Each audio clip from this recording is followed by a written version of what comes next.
Hold on. I was not at the Golden Saucer. All right, Holo, I was not at the Golden Saucer. But there's the Golden Saucer event that's going on here. I've been trying to figure out, and I've been running around for the last 20 minutes trying to figure out how to get rid of the regular tombstones that I've been sitting on forever. What you heard was that I ran up here, and that's when the Golden Saucer stuff was going on. And so I was like, no.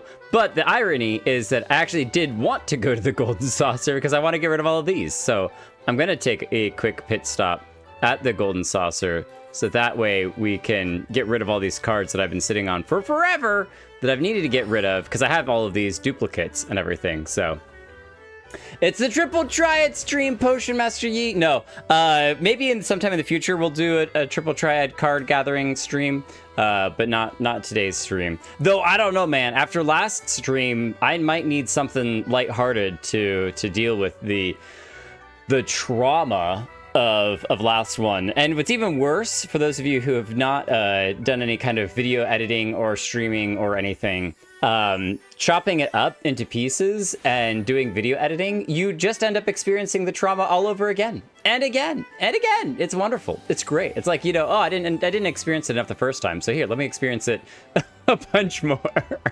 I actually had to go back. Oh my gosh, there's a lot of people here. Holy moly, this is the most people I've seen in Golden Saucer ever. There clearly is something going on here. All right, well, we don't really care about everybody else. We only care about selling our cards, except the one we don't want to sell is the Titania card, because we just got that one. I was able to use the Moogle tombstones. I finally figured out who to talk to and how to get rid of them. I'm sure there's lots of cool rewards, but I did not have enough tombstones for any of that. Because you basically just get on, run MSQ, have fun, and get off. So we're going to sell all of that. Open up a little bit of space in our inventory. I did get rid of some gear, so that's good. I have no idea what the lockboxes are for. You guys said that I was going to get to do something with the bead. And it was like, yeah, don't worry, you'll figure out what to do with the bead here in a minute. And I'm like, okay. And I don't know what to do with the beads. I don't know what to do with the totems. I got all this junk sitting in my inventory. I got no idea what to do. But it's cool. It's cool. It's cool. Who needs to actually, you know, do... Wow, there's just a lot of people here. Well, maybe we'll have to come back to the Golden Saucer and party it up with everyone in the chaos that's happening over here. But we're going back to the World's End. Frazat Han. Going back there. All right. The stream will have no sadness. That's a Katara promise, says Karunika. Can Katara make promises for Karunika? Or Karunika make promises for Katara? See, the reality is that we keep getting you mixed up because you're the same person with just two different accounts. You're doubling up your viewership and following, which I appreciate. It's very, very kind of you. The other thing is that, hello, if you're new here or watching this as a VOD, welcome, good to see you.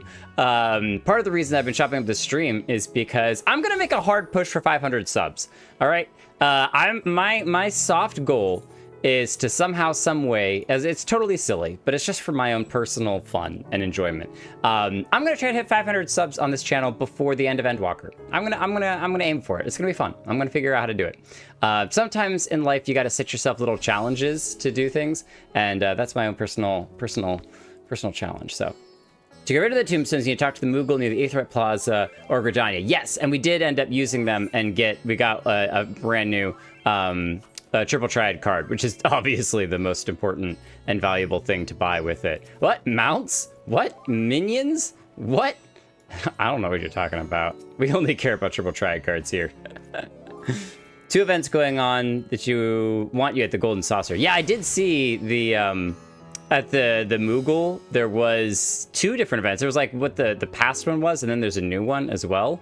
And like tons of Moogle stuff going on, so it's crazy. So Katara Endalt, Karunika Green. It's gonna be very confusing. Your guys are gonna mess with my heads, and I'm not gonna know what to do about it. But that's okay. We can still keep going with the stream anyway. So if you haven't noticed, you can have fun with your chat now forever being saved down here on stream. Hello and I were chatting about it, and we're like, if I'm gonna be chopping up the streams into shorter VODs, people watching the VODs having an idea of what's actually happening in the chat will be good. But yeah, okay, well, let's get into it. Ladies and gentlemen, welcome back. Thank you for coming and hanging out, and we're continuing to expand our way through Endwalker. I'm Jake Kelton, and it's the end of the world.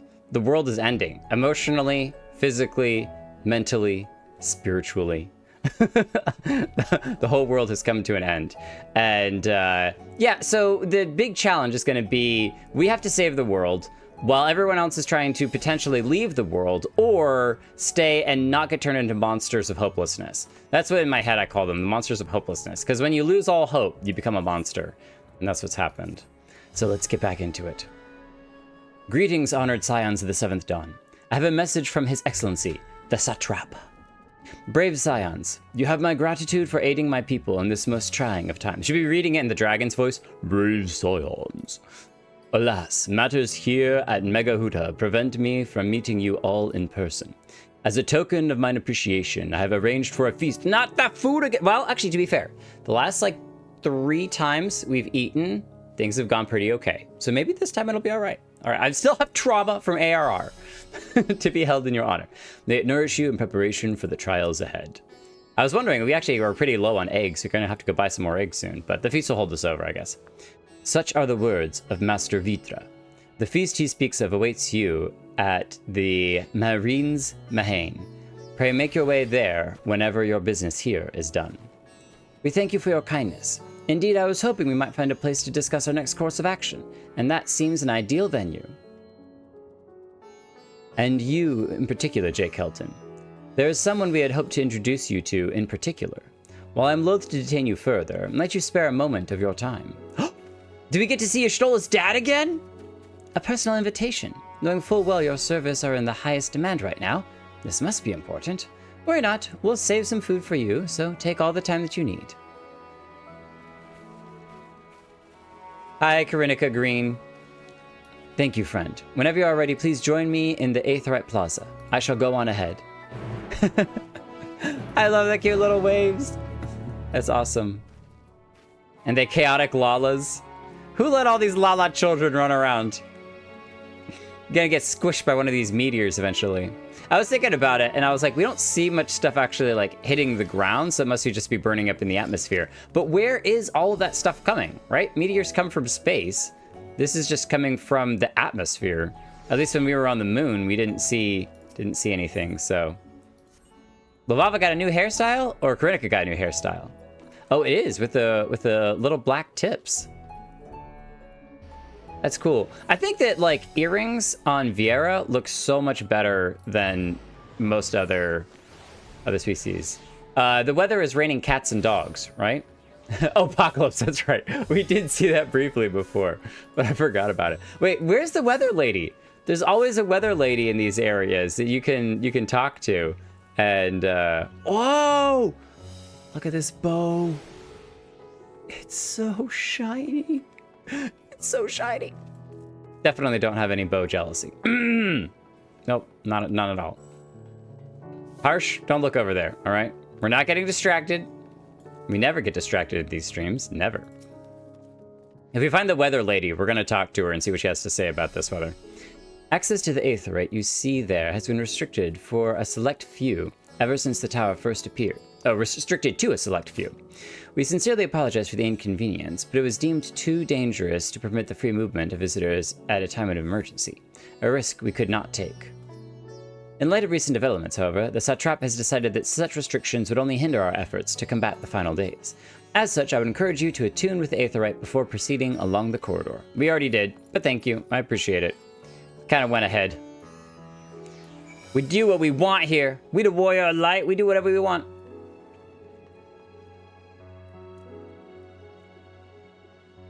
The chat is covering me. That's actually normally down here. That's normally where it's cut off anyway. It might be a smidge higher, a smidge, but not by much. So if I seem small, I can make myself a little bit larger. I was thinking about moving it to the other side, but I'm like, if I just keep everything kind of contained over on this one side, I think it'll be better. And it's kind of like the in-game chat. It's just taking over. It eats over top of the in-game chat. So. But if, I mean, maybe we could try. You think I get too busy? Chat over here.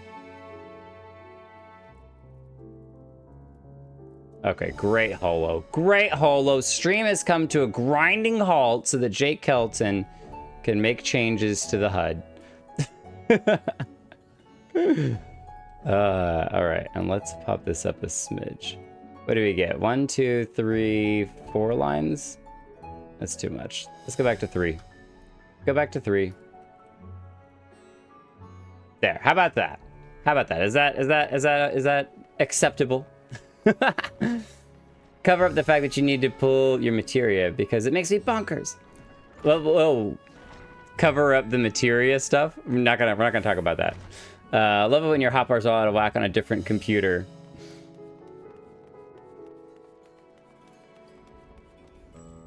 Yeah, people have to look at the chat to read. Exactly.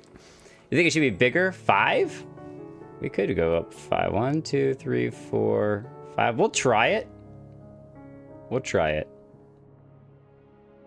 If it seems too much, we can always cut it back. So we're experimenting. Streaming is all about experimenting, trial and error, and being judged by Miamita. The Skywatcher is the duck on the map. The duck is over here. We'll check them out later. I really do want to know what they have to say about it. You must be wondering what this place is.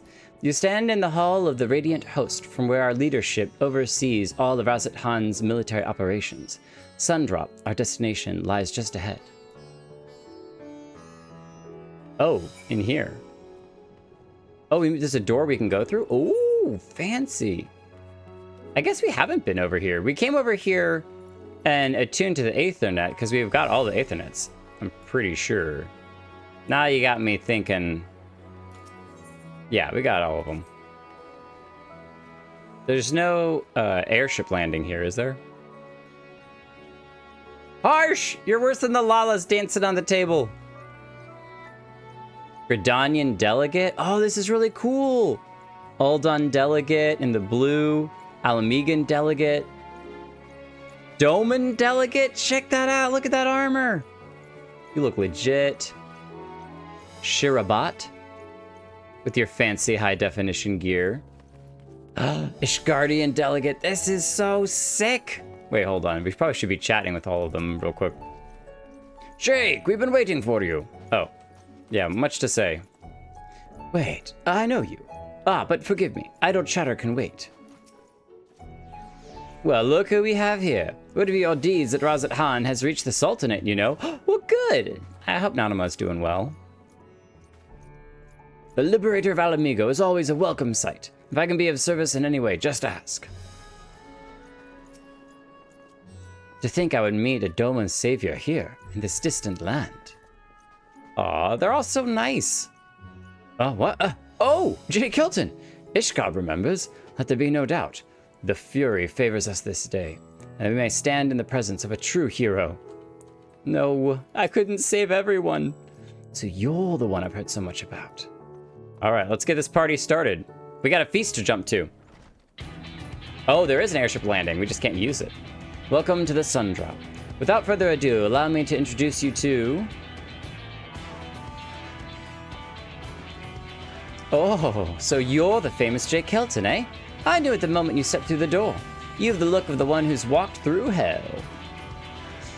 Shirabat, please. You're speaking to the satrap's honored guest and a savior of our people. Can't you show a modicum of respect? I mean, I didn't mind it. It's true. Especially last stream. That gear is good looking. Don't tell me. Don't tell me. Is that gear locked also behind a certain series of warlike Call of Duty quests? What disrespect is there in paying a fellow warrior a compliment? We're all friends here, or will be soon enough. More formally, then, for the benefit of my countrymen. It is a pleasure to have you with us, oh great champion of Eorzea, scion of the Seventh Dawn, warrior of light, and all-around good egg, I'm sure. Oh, she got mismatching eyes? That's always cool. This talks of eggs reminds me I'm late for dinner. I don't know, is it an insult to ask who are you? Or is it, and you are... What is this place? Yeah, I'm just gonna ask who are you? It might be an insult, but I am curious. You know, well, tell me about yourself. A fool with too many scars and knees that ache in the winter. The name's Shirabat, and I attend to business here. As for what sort of business, how can I put it? Razat Han welcomes delegates from other lands to oversee trade and diplomatic dealings. Then there are military matters to discuss, which is why all these officers are stationed here in Sundrop. I imagine you're more familiar with each of the nations they represent, yes? Oh yeah, we ran around. It was awesome to meet everyone. We have representatives from Doma, Yagiri, Uldon, and Alamigo. Oh, her hair's cool too, with the bandana. Limsa Lominsa. Oh, sorry, I was just drawing, all right? I was doodling. Gridania. Twin Adder. And last but never the least, Ishgar.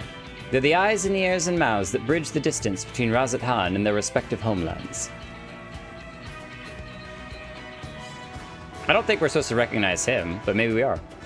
We've used this brief respite to share the details of our plight with our overseas counterparts. You wouldn't know it, but all their leaders requested a few words from you specifically. You're a man in high demand, eh? And so, would you mind regaling us with your own account?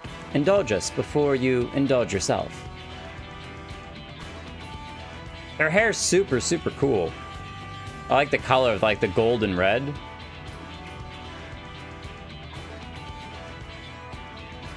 The chat box. Oh, geez. Oh, no, that's not gonna do. See, and that's where if it was over here underneath the spell, but then it would be too tall. All right, we'll figure it out. Let's just stick it over here in the corner for now. Regular stream watchers, wouldn't that be great? Boja 2, Electric Boogaloo for the good gear too. If you wait 6 weeks, you can buy it with Poetics. Oh, man. I think it's worth waiting 6 weeks. I thank you for your report. The conditions under which men are turned into beasts, the etheric anomalies you've observed, you've given us much to consider. It is concerning that the first transformation apparently occurred before the skies turned red. It is contrary to what one would expect. Thankfully, the information you conveyed to Lucia upon your return from the moon has already proved invaluable. As soon as reports of the calamity here in Thavnir reached the Grand Company of Eorzea, our far eastern allies, our leaders knew at once the final days were indeed upon us. They began taking steps to assess the extent of the phenomenon's spread. Our agents were able to confirm that, for the time being, the skies burn only over the Bounty, including this island and Corvos. For now. Alas, that is of little comfort. Aye. All throughout Allied lands there have been reports of people transforming into hideous beasts. Oh, so people have been turning into beasts elsewhere, but the red skies has only happened here. Because I keep wondering, like, what happened to all those other people that were smoking? That's why you shouldn't smoke. It's extremely unhealthy for you, and you turn into a beast. From what little we have learned, these incidents are similar in nature to that involving the merchant Khazal. As was the case here, the victims underwent the change prior to the heavens being set ablaze. And so while the burning skies have yet to manifest beyond the Bounty, the transformations do not appear to be subject to any similar restriction. If anyone, anywhere, overcome by despair, can turn, then nowhere is safe. That's about the size of it. Speaking of which, we ought to give these creatures a name, don't you think? The Blasphemies. Here at Razat Han, we've taken to calling the first to change, which tend to be the biggest, Blasphemies. As fitting a name as any, to ensure clarity in future communications, we shall urge our comrades to adopt this terminology. Our leaders have taken measures to deal with the threat to the best of our abilities. She's got, like, the bull armor. Yeah, look at that. That's so cool. So cool, because it's straight representative of a certain other bull. The Bull of Alamigo. Even though it's, you know, not Alamiga and it's Uldon, but still. Hey, each nation has assembled their own groups of elite soldiers to put down these so-called blasphemies and their spawn as and when they appear. At the same time, they're doing all in their power to put the people's minds at ease and prevent panic and fear from spreading.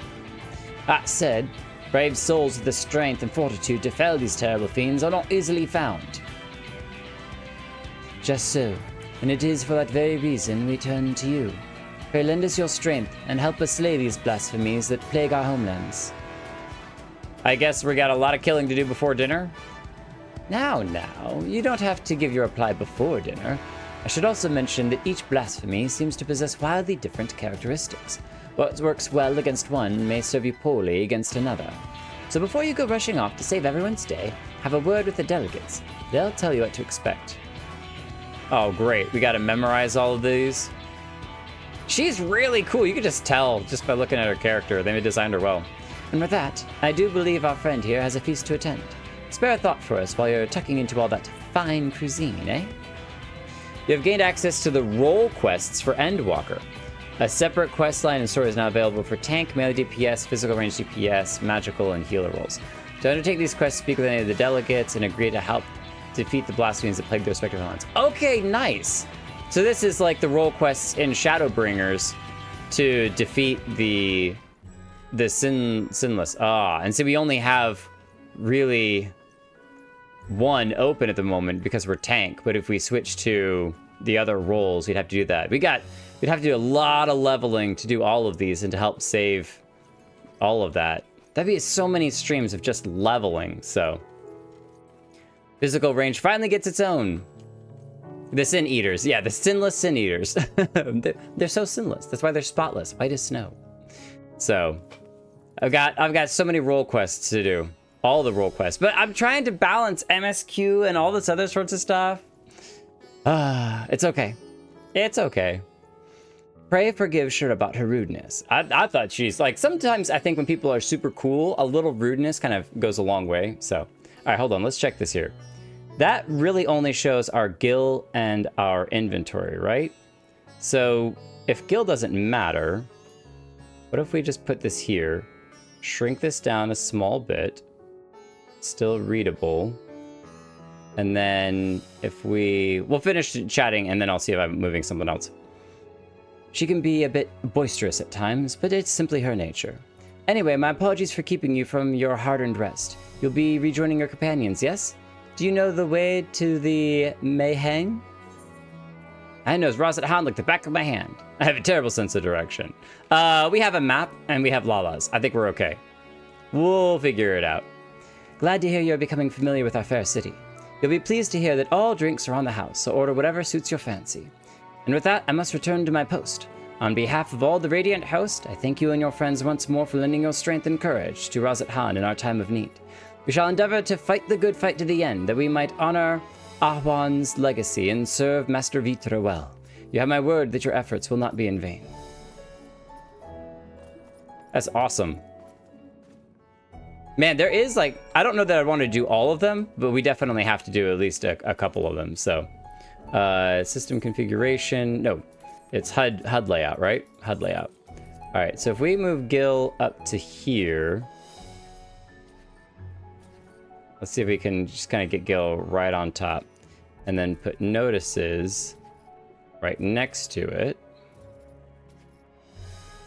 And then I'll just move my inventory down here because none of you can see it and it doesn't matter. And then we need to, this is going to run into these hotbars, isn't it? Wait a second. Are you actually moving a HUD element in front of your game view? Is that why you're trying to move this stuff around? I'm not sure I follow. When you look at your game view, do you see the chat box? Not game view, no. Oh, but I see it on bury it all OBS. behind there. Okay, so nobody cares about the Gil. Nobody cares. Nobody cares about the notices. Nobody cares about. Nobody cares about nothing. Okay. Well, y'all keep trying to toss me a random mill Gil, so I was like, no. See, this works for Jake in his favor because now he can always claim, right, that he has money, and you never know. He's like, no, I still had that million. Yeah. I'm right? super rich. I got all the Gil, so it's fine. It's fine. You definitely don't give me anything. I'm good. And you can upsize your camera view back up a little bit,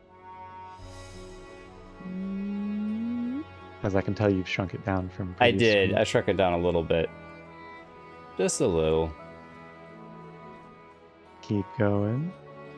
No. I'm not going crazy big. Because in at least VOD-wise, it looks really kind of bloated. I don't know that I'm as crisp as I like to think that the video is. Maybe I'm wrong. Better camera then. Yeah, I mean, What kind of camera you want? We could talk about it post We could stream. hook up a DSLR, right? That's actually 100% the way to go. It really is. DSLR is the way to go. How's your meeting with the Radiant? I would love to hear more. Oh, go ahead. The chat box there is also like, if you look at it from the stream view, it's like you gotta squint to see it. It's really small. Better? There you go. That's perfect. Better.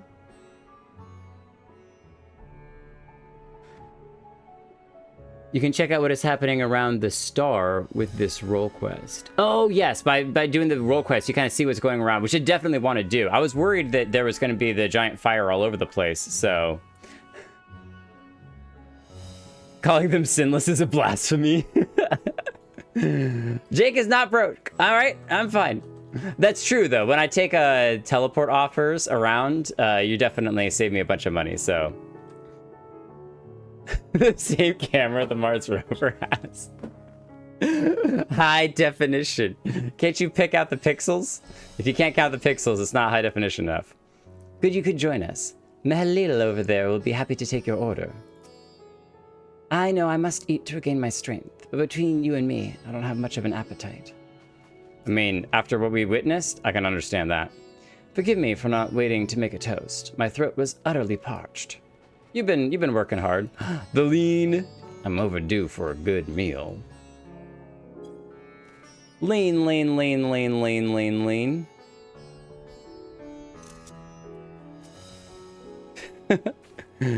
Just the two of us having a chat. Having a chit chat. Harsh hanging out in the background.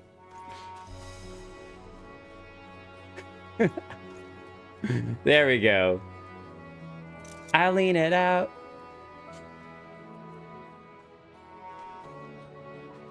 All right. We're not missing anybody, are we? Are these all the scions that are here? I feel like we're... Oh, Thancred. Deadcred. The threat here has been quelled, but our job's only just begun. All right, so great. Now we have to choose a drink, which I always have a hard time with because I never know exactly what I want. And I'm just like, I don't know, give me something fruity and tasty. Welcome. When the satrap asked us to entertain a party of honored guests, I was wondering who it might be. This is a lovely surprise, to say the least. By the way, I heard all about Kalzal from your friend Grahatia. I understand there was nothing that could be done, but I was heartened to hear he meant us no harm. I cannot thank you enough for dispatching the beasts. As the smallest token of our thanks, your food and drink tonight are Mehride's treat. Speaking of which, what shall I start you off with? A mug of chai, a glass of your finest local spirits. Oh, do we just go super humble? Water, just water? I think in honor of the last stream, we'll take a mug of chai. We'll go with the chai. As you wish. Pray join your friends and I'll bring you your drink. Where's Lavava with his cup of tea? No, not like Lavava. Lalaki. Where's Lalaki? Cup of tea. Take a seat. Though I think I that's one thing I would say it would be nice is if you could sit at a place like this and have a conversation. It wouldn't force you to stand up, but it makes sense. Welcome back. Whatever. Oh, whoa, Karitika. You got Graha in your lap, huh? Huh? Got your arms around his waist. Something suspicious is happening over here. Just say, kids, look the other way. Welcome back. Whatever did the Radiant want to... I'm not moving my camera, all right? I'm not moving my camera. I'm not doing it. Our allies have sent military delegates. That's news to me. Mind sharing the details? Oh, yes. We've got lots of details. I want to talk with them, and we got to do those role quests, too. We're going to keep it going with MSQ, but maybe next stream we do the role quests. Now plague all the realm. But we don't have everything on fire yet, so that's a good start. It will only get worse if what Father said is true, as it did in Amarot. If that's our model, then shouldn't we expect the effects to grow more severe as it feeds off its own spread? Oh, yes. As if people transforming into those monstrosities wasn't bad enough. If the flora and fauna, if the land itself turned against us. But what is causing the land to scream? I did think about this, and I was like, if the land screaming is one of the initiating factors for the actual like fire and everything. I still am of the belief that it's not that the ether is disappearing, it's that it's being consumed, and it's being consumed by something inside the planet. I don't know. And that's what's feeding off of the ether currents, and that's what's making them die, which is what's causing everything. Maybe. Who created the initial planet? The whole planet is a primal. Everyone's been living on top of a primal this entire time. Here's your order, friend.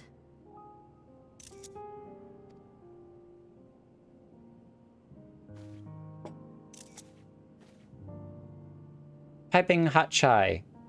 Tea. May you find comfort in these dark times.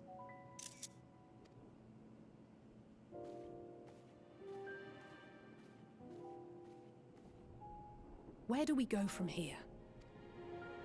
If there's one thing we've learned, fighting blindly and simply reacting to what comes will accomplish nothing. Well, it'll accomplish something, but it won't get the main objective done. We must find a solution that addresses the fundamental cause. Before our strength is exhausted, before this crisis spirals out of control.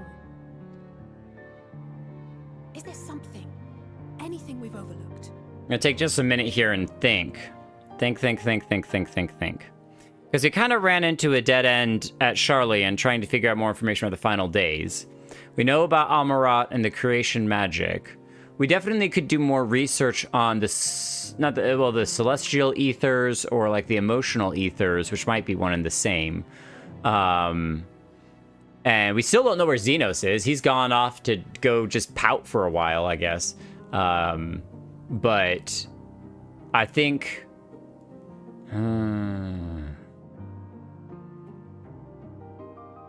we don't really have a lot of leads besides digging into the celestial ethers, or digging into Charlie and more. I kind of wish the towers were still here and we could dig into those a little bit more, see if they had more information. There is an answer. Heidelin herself will have it. Oh. 'Twas she who bound Zodiac and forestalled the final days. Are we going to the Ethereal Sea? We can go visit the Ethereal Sea. Alas, we have heard naught from her since the Tower of Babel. Whether she cannot or will not speak, I can only speculate. Even the flower she gave us is no more. Because we sat on it and squished it. I'm such an idiot. The worst caretaker. Yeah, see, he knows. He's like, it's all my fault. Elpis. Not Elvis, okay? Oh boy. Can we research the name Elpis? So advised the Watcher. But what could be the significance of that name? It is entirely unfamiliar to me. Find Chekhov's gun. And then we know that it can be fired. As well. It meant something to the ancients, though. In our time. I mean, can you go chat with the Watcher? Yet I do not recall a single mention of it in the records of Anida. Anida. You've definitely said that name wrong before. But quite literally, it's not as if there are any ancients living we could go and ask. I guess the Watcher was made by Heidelin, so there is one. Not alive as such, but not quite dead. Oh no. No. Wasn't there a certain ancient that his soul was siphoned away into the crystal tower, and that in theory, as long as his soul is captured in a certain crystal tower, we might be able to tap in and have a conversation with a certain somebody? A certain somebody? Mmm.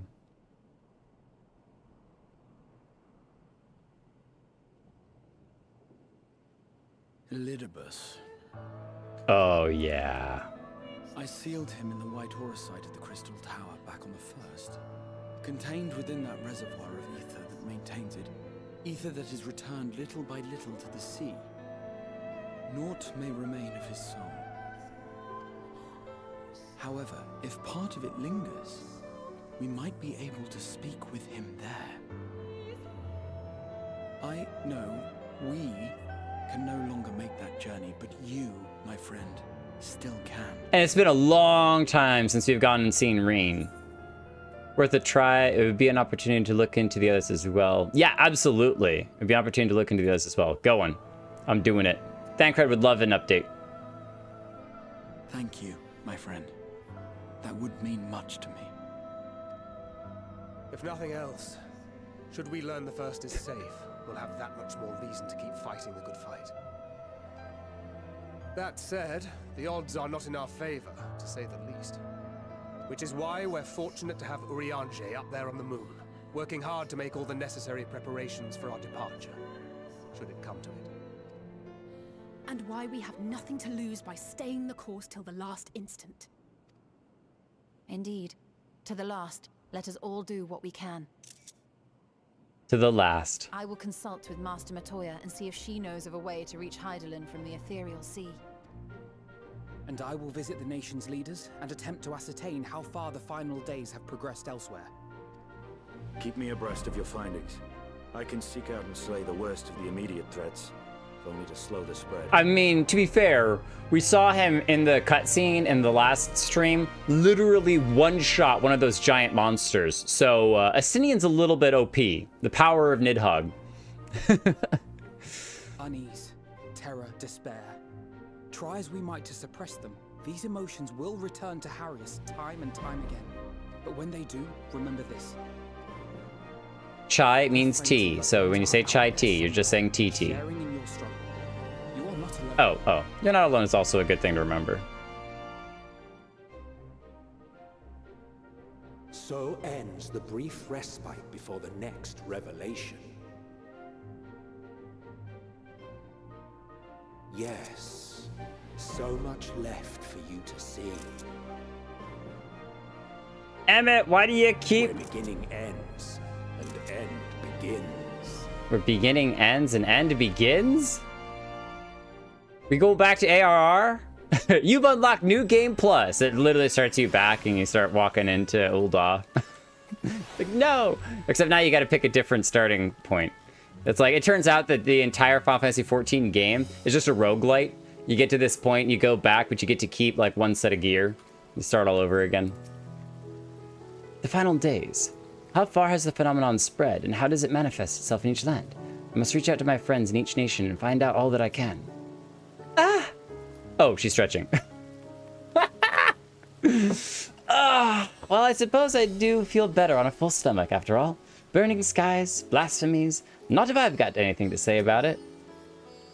Beasts and blasphemies may be running amok in the nearby lands outside the influence of Razat Han and the Alliance. If so, it's time to go hunting. If the Forum truly has been spurred into action by Hydaelyn's prophecy, then is it not odd that the Anti-Tower was entrusted to Master Matoya, who bears them no love?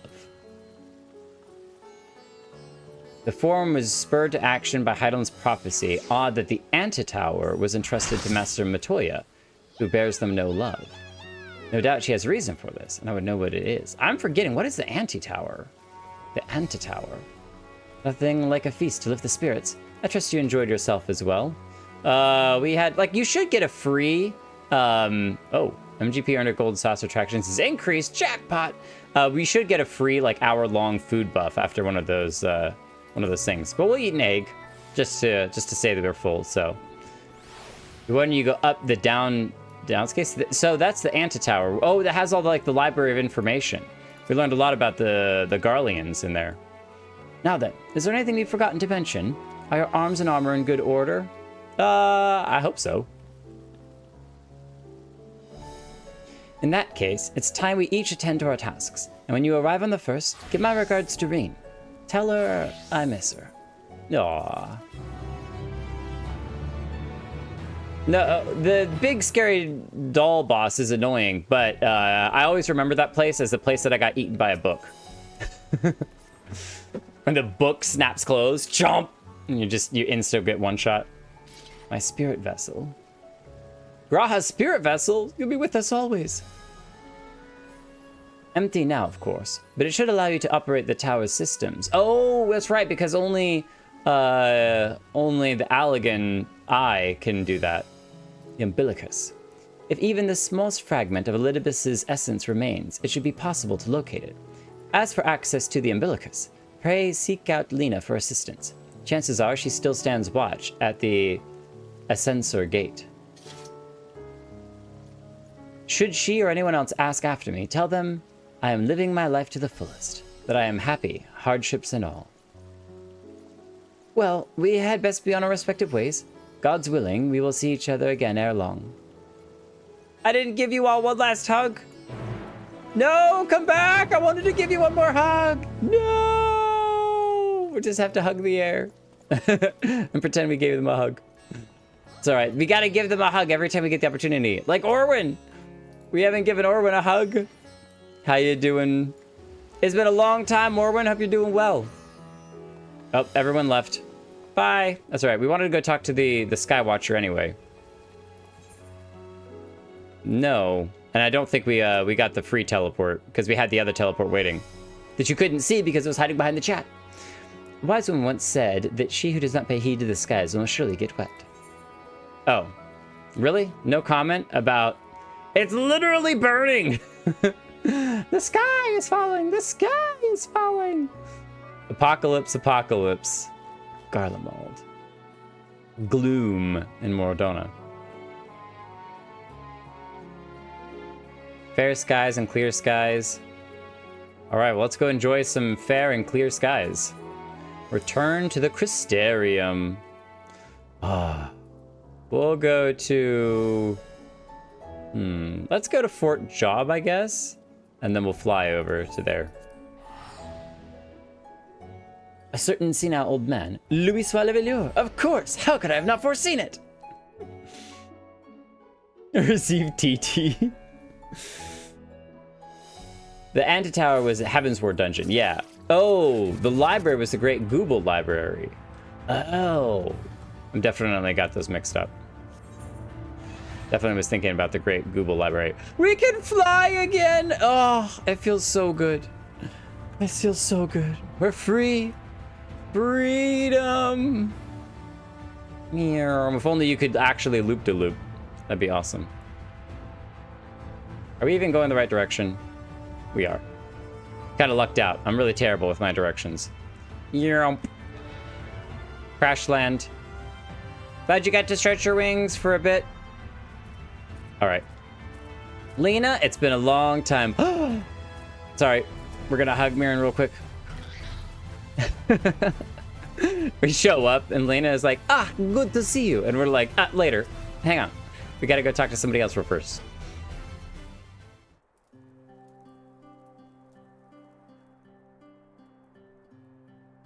Hang on a second.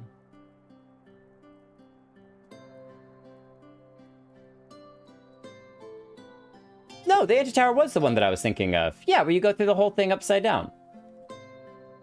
Yeah. But I guess the book was the Great Google Library. I thought the giant book that spits out the super laser was in the Antitower, but definitely could be wrong on that.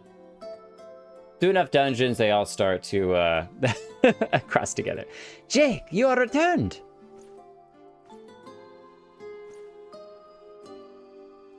How have you been? You and the others?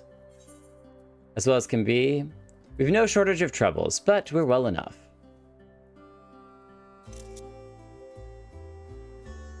Then things are much the same for you as they were here. My lord is doubtless enjoying himself. He does tend to get himself into trouble. He said this to you? These exact words? Oh, to know that he is happy. It fills my heart with joy. Thank you, Jake, for taking care of him. When you next see him, please tell him not to overexert himself. Futile a request though it is. Sometimes you gotta tell people stuff anyway, even if they won't listen. And tell him that all is well here. The peace you gifted us continues, and we work hard to build new lives for ourselves. In the course of this, we occasionally bicker, but we've never been more optimistic for the morrow. Even if I had to mention one dilemma, it would be the question of our governance. Even as we speak, debate rages over how we should run the city in the Exarch's absence. Most are of a mind that the Settlement Council should continue to oversee the general running of the Crystarium. Our representatives are elected to determine policy and handle diplomacy. Thus far, nothing is set in stone. But however we choose to proceed, we will not replace our Lord. No one could. I mean, I think she could do a pretty good job if she wanted to. Have we recently observed any unusual phenomenon? No, well, I cannot say there have been. Curious you should ask me this question, though. Some days ago, Reen came and asked the very same. She was rather unsettled, in stark contrast to how cheerful she has been of late. What does Reen know? She and the other Crystarium youths just hosted a festival, you see. It proved so popular that there are already plans for another celebration, one much bigger than the first. Between her preparations for the festival and the restoration of the empty, she struck me as happy and full of life. So when I saw her in a state of such worry, I couldn't help but feel worried in turn, especially since she wouldn't tell me what troubled her. I dare say she would be more willing to confide in you. May I ask you to broach the subject with her? Can you tell us where to find her? You wish to enter the umbilicus. Oh, a little bit of a different question, but yeah, still, maybe she's in the umbilicus. Very well. I shall fetch the key at once, and take the opportunity to find Reen. Please wait for me in the city, in front of the Cabinet of Curiosity, shall we say? I'll be along as soon as I can. Oh, man. But things are going so well here. We don't see any burning skies. Not yet, at least. But maybe the empty is lighting on fire. I wanted to fly up really high and see if we could see the wall. But I guess we can't here. It's all surrounded by mountains. Maybe the wall has turned red or something. What if we just fly into the Crystarium? Does it just put us on the ground? Probably. Yeah, the book was a great Google library, and the big frog was in the anti-tower, Spriggan on a rock boss, and the creepy doll with those creepy laughs. Good grief. Man, I still remember when I first got here and you all were lined up and welcomed me into the Crystarium. It was such a big moment. Such an emotional moment. All right, Cabinet of Curiosity is out into the... up here, right? Yeah, over there.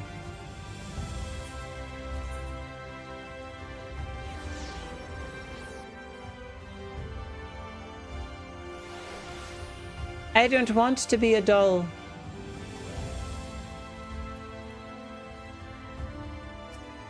Krunika in vacation outfit. The following event cannot be skipped. You may wish to cancel any pending Duty Finder registrations. No, we're gonna wait for a second. Do we have any... how's our gear looking? Condition 100%. Okay. Yeah, we're good. We must have repaired it recently, so... then in that case, let's eat an egg. Let's throw whatever this thing is down, because why not? Hey! We're a star! And let's do this. Whatever this is, cannot be skipped. Good luck and try not to kill everyone. Krunika, you said nothing bad was gonna happen. No. Oh, I always feel so much pressure when these events happen. Because they're basically like, you get one shot to do it right. Which I know it's not true. You can reset it, but emotionally. Do my old eyes deceive? Is that truly Jake? Hello! It's been a hot minute. Ha! It is. Full glad am I to see you hale and whole, my friend. What a wonderful surprise it is to have you back with us, and at this most opportune time. In case you haven't heard, we are planning to produce a tome chronicling events from the Flood to the Knight's return. For this project, we intend to draw upon records kept by the world's peoples. Historical and contemporary first-hand accounts will be the centerpiece of the tome, but yours would be one to crown them all. I've been asked to contribute a chapter on the soul, a subject that is key to understanding much of your endeavors. In the course of developing the spirit vessel, I gained valuable insights into travel beyond the rift, knowledge that will allow me to attest to your existence and deeds. That's a very enthusiastic thumbs up. There's no end to the questions I would ask you, but if you could indulge me just for now. In your quest to restore the night, you faced many a formidable foe. Among them, who offered you the greatest struggle? Oh no. Titania, driven mad by the light and loneliness. Vothri, in his misguided self-righteousness. Hades, who bore the burden of his people. This may come as a surprise, but nothing was a challenge. We got them all. We were totally cool. Challenge. Challenge. I do vaguely remember having some difficulty with Vothri. But I think Hades, because I remember specifically when whatever the I think it's the masked monster face or whatever was like lasering down the pathway, and we had like literally one turn left before we would have all died to finish. I think I'm gonna say Hades. Hades was cool. Ah, yes, Hades, he who sought to resurrect his ancient brethren. He was the final obstacle in your quest to restore the night, your battle in the depths of the tempest, the stuff of epics. Yet, compelling as it is, I worry that mere words wouldn't do justice to that fateful confrontation.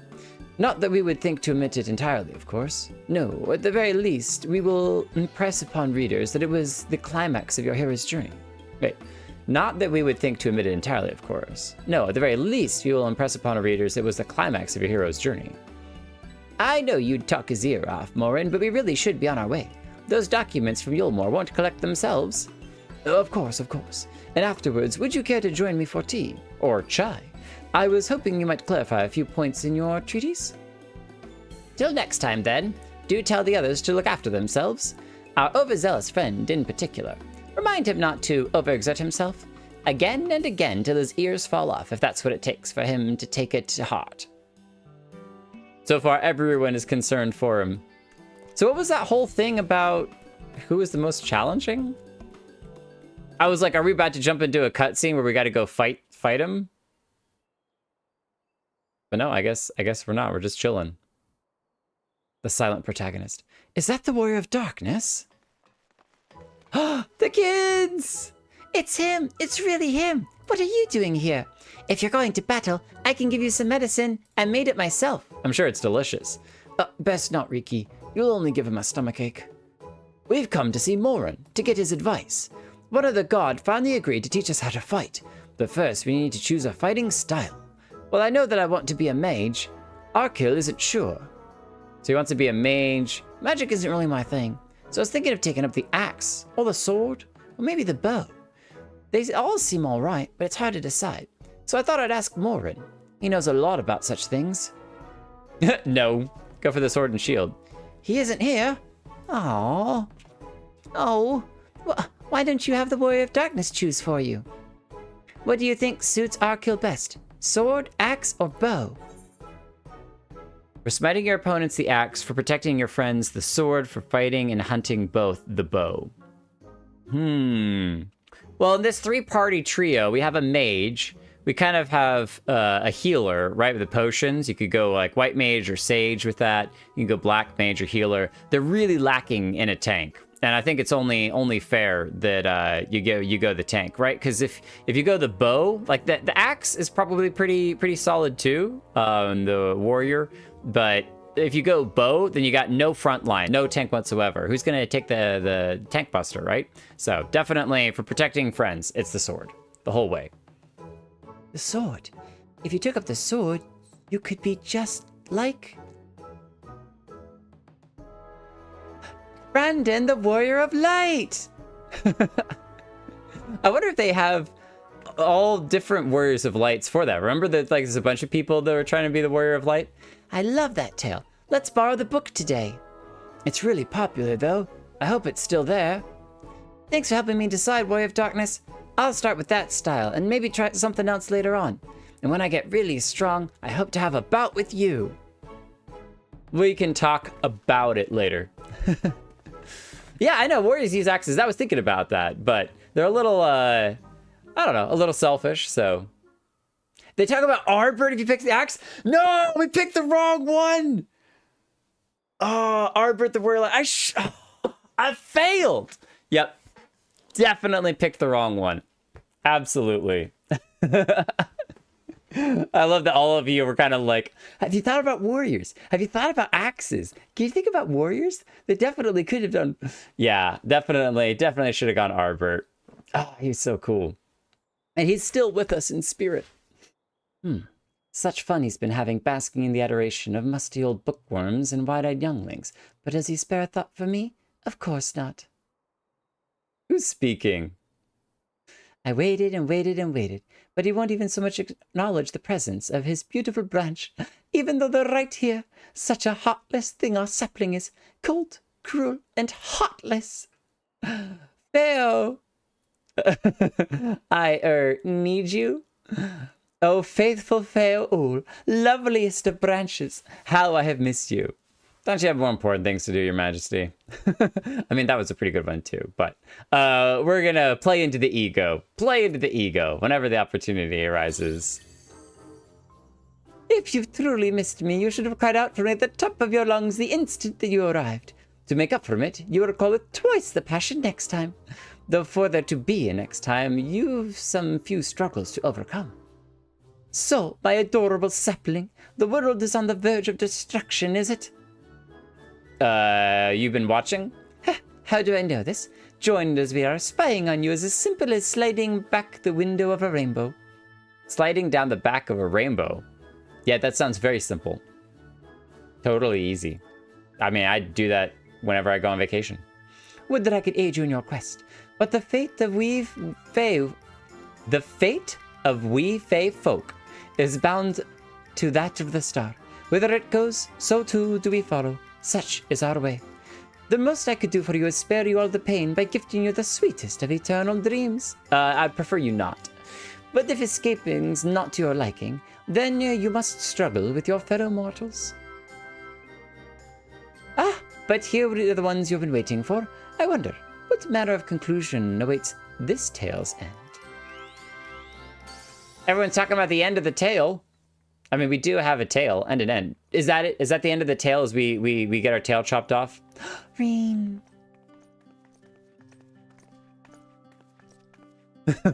Miri, still with the spirit. You ate his spirit. Nom nom nom nom nom. Gimli didn't say my sword now, did he? No, but I mean, Legolas did say my bow, so you know. The fate of the fofo with fofo. I don't want to be put into a coma. My apologies for the delay.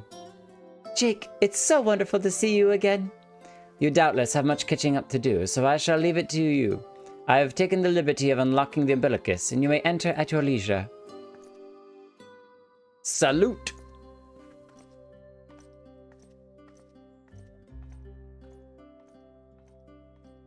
Hi, Reen. It's been too long. Oh, we got a dance party going on out here.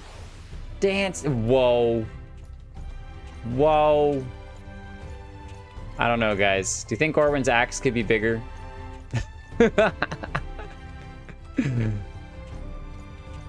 I mean, you gotta think about how much weight that shoulder is holding up right now. All of that on one point of the shoulder. Orwin is a beast. A beast. The music. I'm relieved to hear that everyone is well. I've had this feeling, like a pit in my stomach, and I was afraid that something might have happened. Yeah, tell me about what's going on. Maybe I'm overthinking things, but it's just that I am the Oracle of Light, but I've never spoken with Heidelin. Never once heard her call. Even so, I've always had this feeling deep inside me, a connection to something immense. These past few days, though, that connection has wavered, as if that immense something was distant, then close, then distant again. And then the other night, I was jolted awake by the feeling it had been completely severed. Oh. Oh, that's probably not good. That probably not good. Probably not good. Wanting some fresh air, I went to open the window. To my horror, the sky was ablaze, like during the star shower. We had that same vision, though, where the other night when we were visited by the different scions. We had the same vision when we opened the window. Deja vu. But then I blinked and everything was normal. The next day, no one said a thing. No one else had seen what I had seen. As far as I could tell, nothing was out of the ordinary. Began to wonder if it was a figment of a half-remembered dream. Yeah, no, definitely not. Jake, what are you not telling me? I have to know. Please, it doesn't matter how terrible it is. This is probably not the place to tell you all about it. Let's go to the umbilicus, then we can talk further. The sun is hiding, Katara.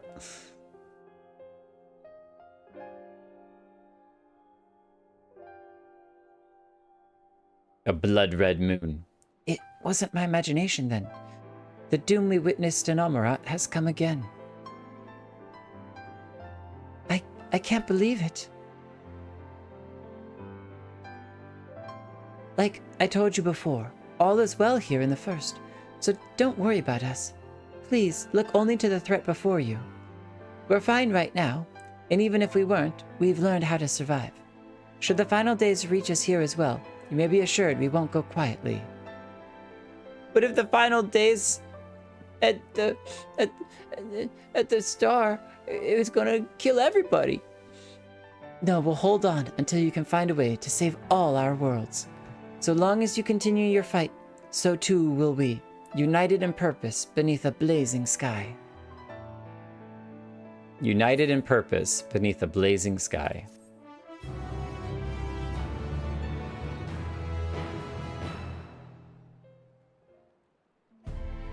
That's a really cool line. What's up, Roll? He just kind of rolled up in here with his teal-trimmed outfit. Cool samurai. Velas as well. Okay, I was wondering, I was like, is Velas a part of the party? Are you playing with the flower in her ear? So cute. You're headed to the umbilicus to consult with Elidibus, right? I'll do some consulting of my own and speak with Lena. Decide how we might best prepare for the final days. So, it's farewell for now, but we'll see each other again. I'm certain of it. Oh, we gotta give Reen a hug. Whenever we get the opportunity. We lived through the flood and the tyranny of the Light Wardens. We're survivors. Do what you need to do and know that we will too. Man, they can't kill off the first. How would I come back and get those fancy rainbow gems?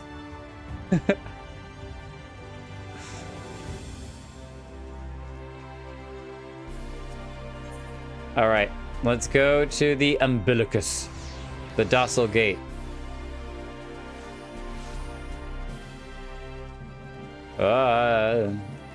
Getting turned around. Omega! OMG! So cute. But where's Alpha? We need the other half. I'm kind of sad that we have yet to actually see Alpha in game, but that's probably my own fault for not wandering around enough. Master Jake, welcome back. The captain has told me all. Give the word and I'll show you to the ocular. We go to the ocular ourselves, but can we actually, like, walk around? That would be wild.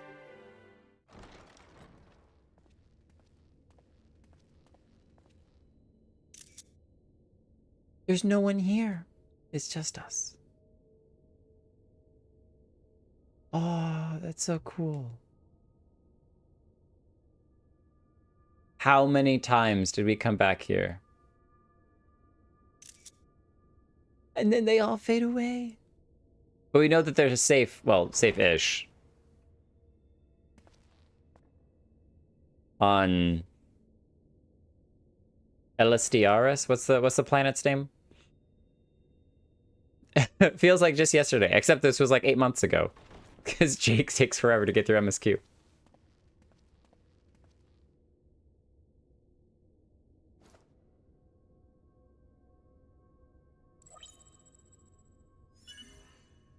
Biometric authentication complete. Please state your business. I'd like to play chess. I mean, triple triad. Acknowledged. Reinitializing Circus Tower systems. Searching for Elidibus entity.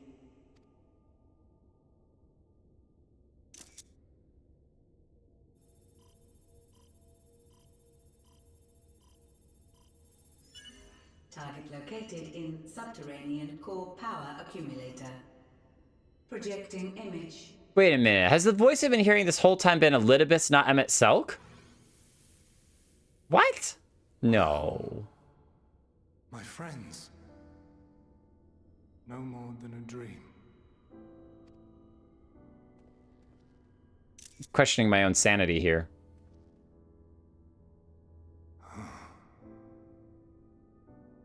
You. Why have you awakened me? I demand answers. I no longer sense those places beyond, or Lord Zodiac. You must explain all. I like that the voice is kind of a combination of the ancients, wah, wah, wah, wah, wah, but also speaking. Kind of a blend. And he's so small. Small Elidibus. Show me hot singles. So, he is fallen, and my brethren's souls returned to the star. Holo, all you gotta do is go to Ul'dah, alright?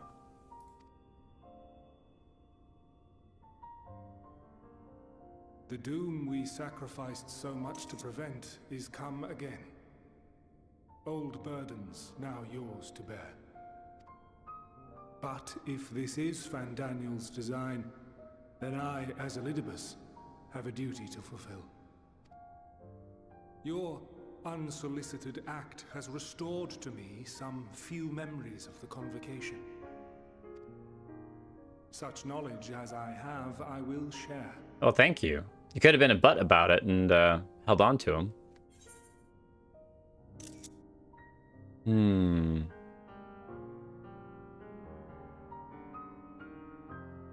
Both of these have a lot of history.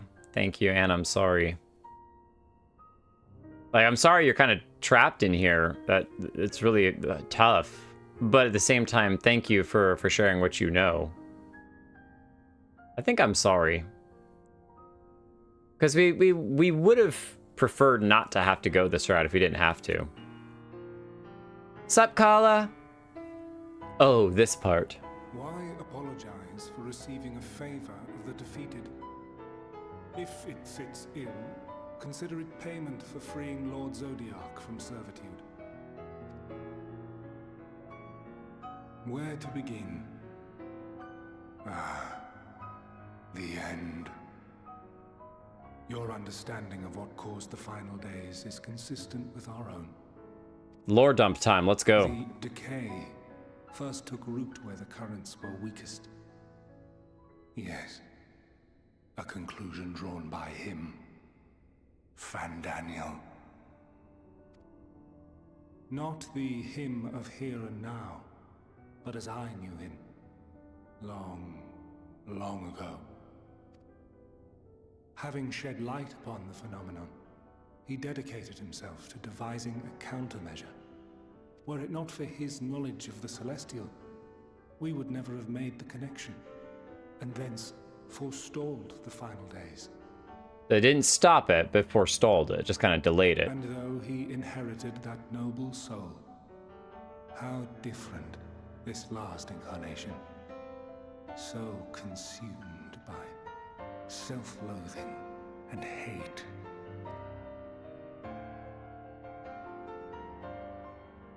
Like, so what did he do to stop it besides Lord Zodiac? Yes, the name is familiar to me. What is Elpis? Yet I know it not as a flower, but a place. A testing facility for determining which of our creations were fit to be released into the world. Oh, that's the one that all the monsters busted out of. Remember, we went into it, and there were, in Amarat, there were a bunch of the ancients kind of running, run away, because everything kind of exploded.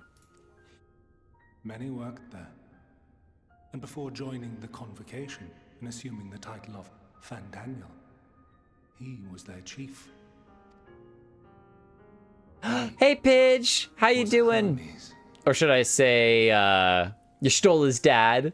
That was one of the most awesome moments of pretty much all of the streams. That was so awesome. That was the Ander. Oh, Anadur.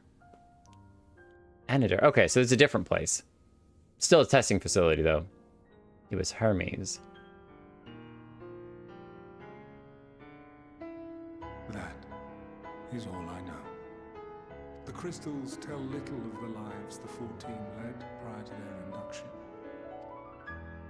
Elpis itself would tell even less. Nary a ruin has survived. But where is it? Uh-oh. Uh-oh. I saw you there. In Elpis. Oh, are we gonna time travel again? No. I did not. But I did. I did. A lingering trace of impossibility. What the heck? Truth that fills my heart.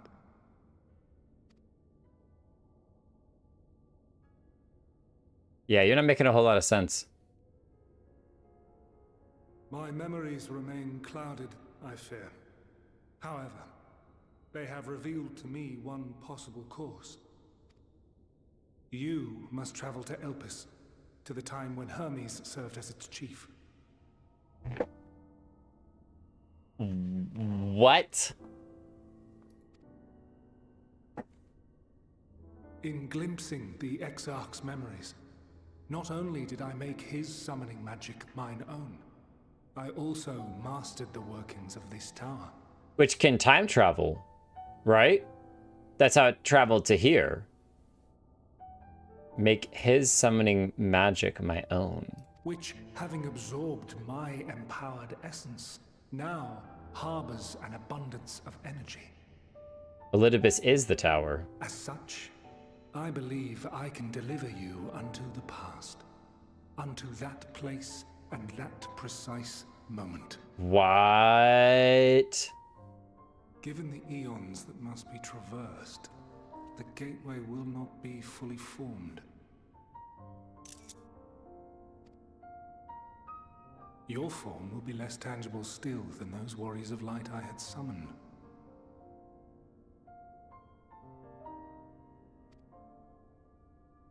In all likelihood, none will be able to see or hear you. Okay, so we're basically getting a glimpse in the past. Yet even should you manage to interact with others, you will be unable to effect meaningful change.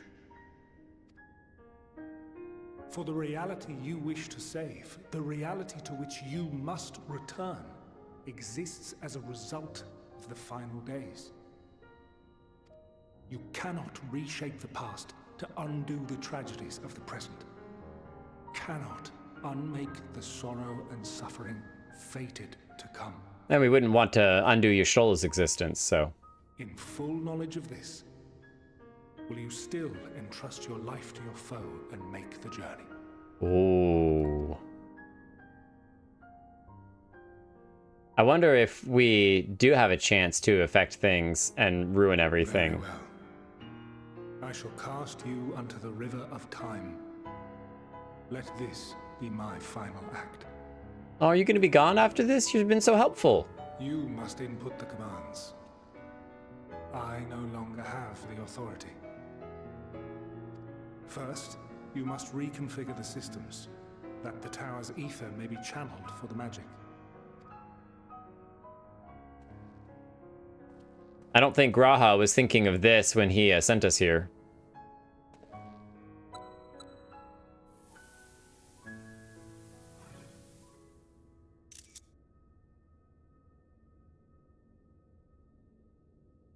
little guy, little The fella. preparations are complete. The gateway will soon open. Return at once to the ocular. Oh my gosh. This is crazy!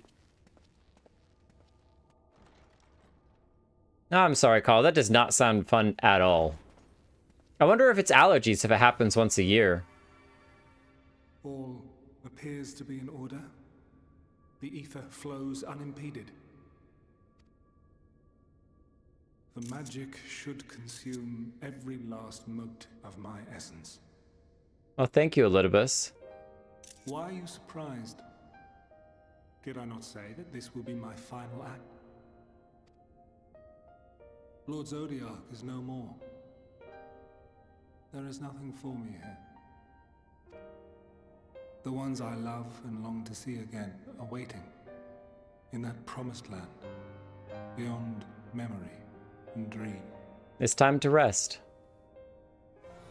Sometimes you gotta let go. Now go, warrior of light. Go and do not look back.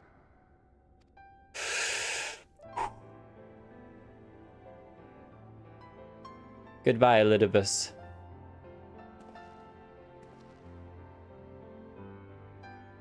Well, Heidelin, I take my leave of you.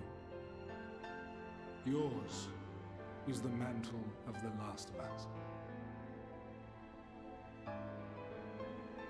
May you have the joy of it,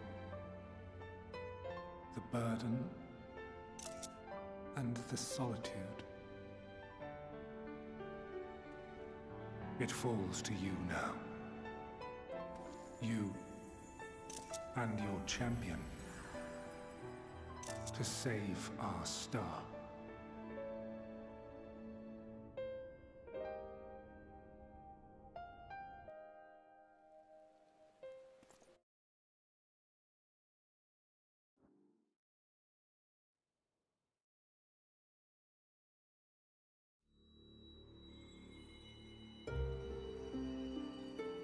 Need a flashbang. Gotta have that flashbang. Gonna make you cry again.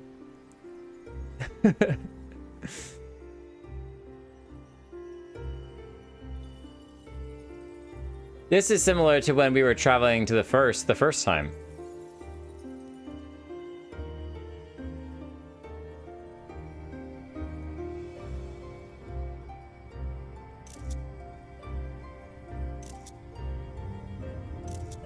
Coming in for a hard landing. It's been like, how long has it been, Holo? 2.5 years?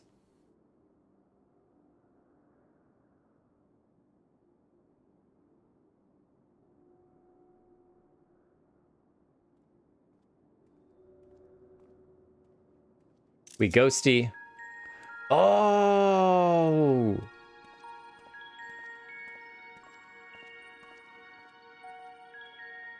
They actually have skin and hair and personality. That's a cool Ethernet. We so small, just like Elidibus.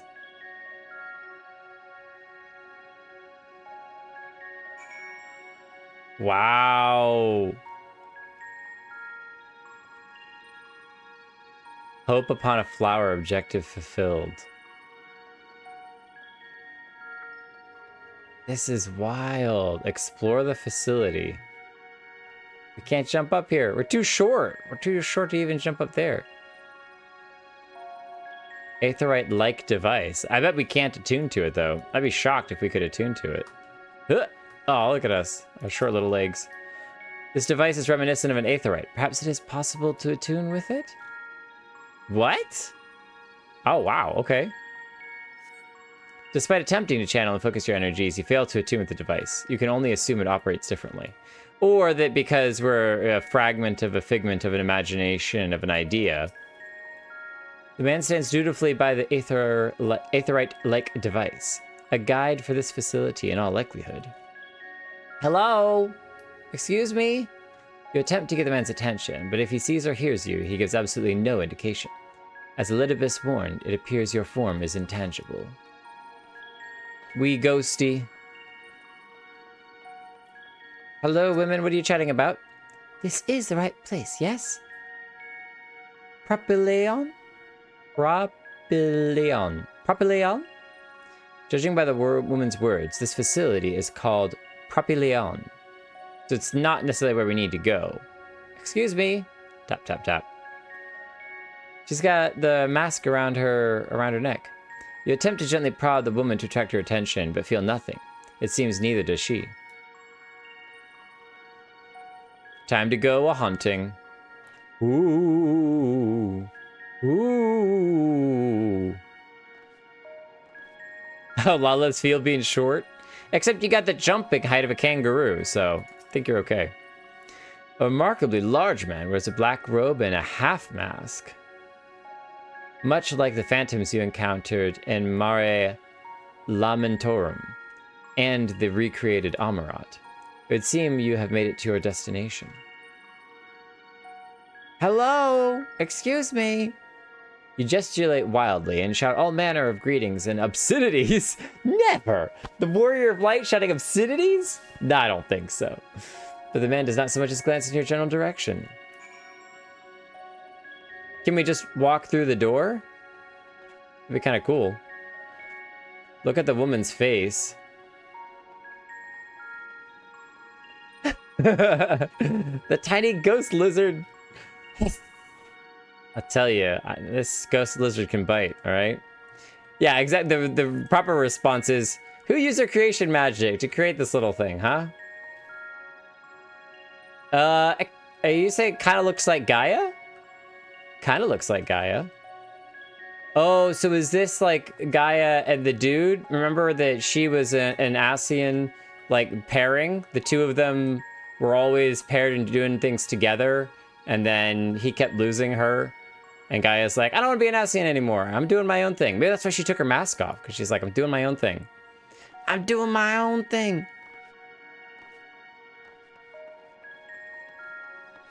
I don't follow anybody's rules. Oh, yeah. Oh, but he took his mask off, too. Oh, with the cool purple eyes. The main character of the book that I'm writing has amethyst eyes. Well, one of the two main characters. I don't recognize either of you. I bet Gaius has your mask, though. He's killed a whole bunch of you guys. Well, obviously, like, shades and future things. You suspect this door leads outside, but how to open it? Somebody else come along and open it for us? Or do we just phase our way through?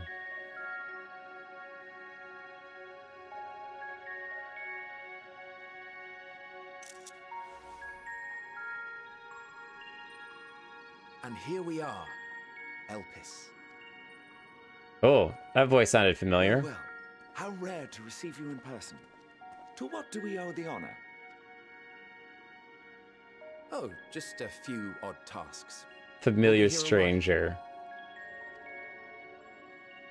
You're welcome to stay as long as you see fit, of course. As a matter of procedure, however, I must ask that you kindly remove your masks. Oh, okay. I wondered if removing masks was a common thing or not in their society. Is this truly necessary? Surely you can tell who we are. Oh, yeah. Who you are, perhaps. But I am far less infamous. Regardless, if we do not follow protocol, 'tis our hosts who would be held accountable. So, please, do favor us with your handsome face. Elidibus. No, not Elidibus. Emmett Selk. Oh, he got the red mask.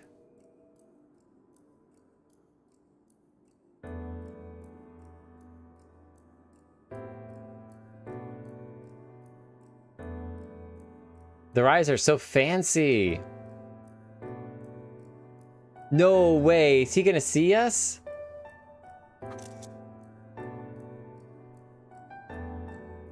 Satisfied? Or is that Thank you for your cooperation. Elidibus? Free to go about your business. Remember Elidibus was saying that he had a figment of a memory of, of us in Elpis? Is that him seeing us but not seeing us in Elpis? I don't think so. I think white hair is Emmett Selk, but I could be wrong on this.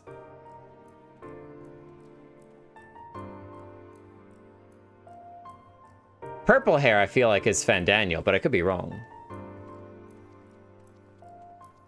Like obviously, Hades, Hermes. By the by, you see it too, yes? What?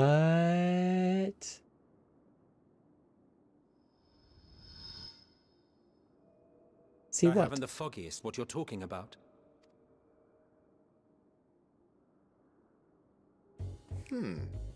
That's odd.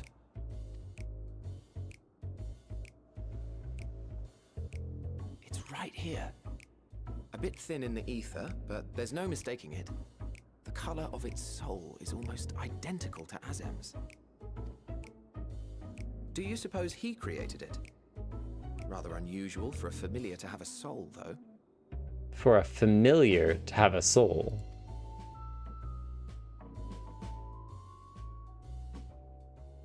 Don't ask me. All I know is that it's trouble. Doubly so if it's his spitting image. So let's Make it double. Come now. Let's just ignore it. Just ignore, pretend it doesn't exist. Can you hear me? Hello? It's talking. It's trying to say something, but it's literally too intangible to form words. Oh, lovely. Can you write it down? Why don't you give it some ether? Spare a snifter of your bounteous reserves. A snifter? What an interesting amount. Who do you take me for? Why, a dear friend, of course. One who wouldn't let acts of kindness, such as my accompanying him on errands to far-flung outposts, go unrewarded. Doesn't he look like the Witcher with the white hair and yellow eyes?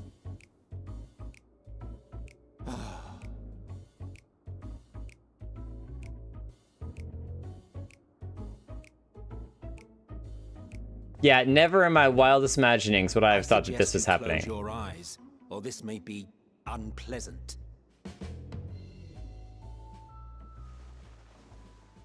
Snap. Yeah! Yeah! He did the thing! Oh, he did the thing! That's like he said the thing. He did the thing! You may open your eyes. Oh, thank you.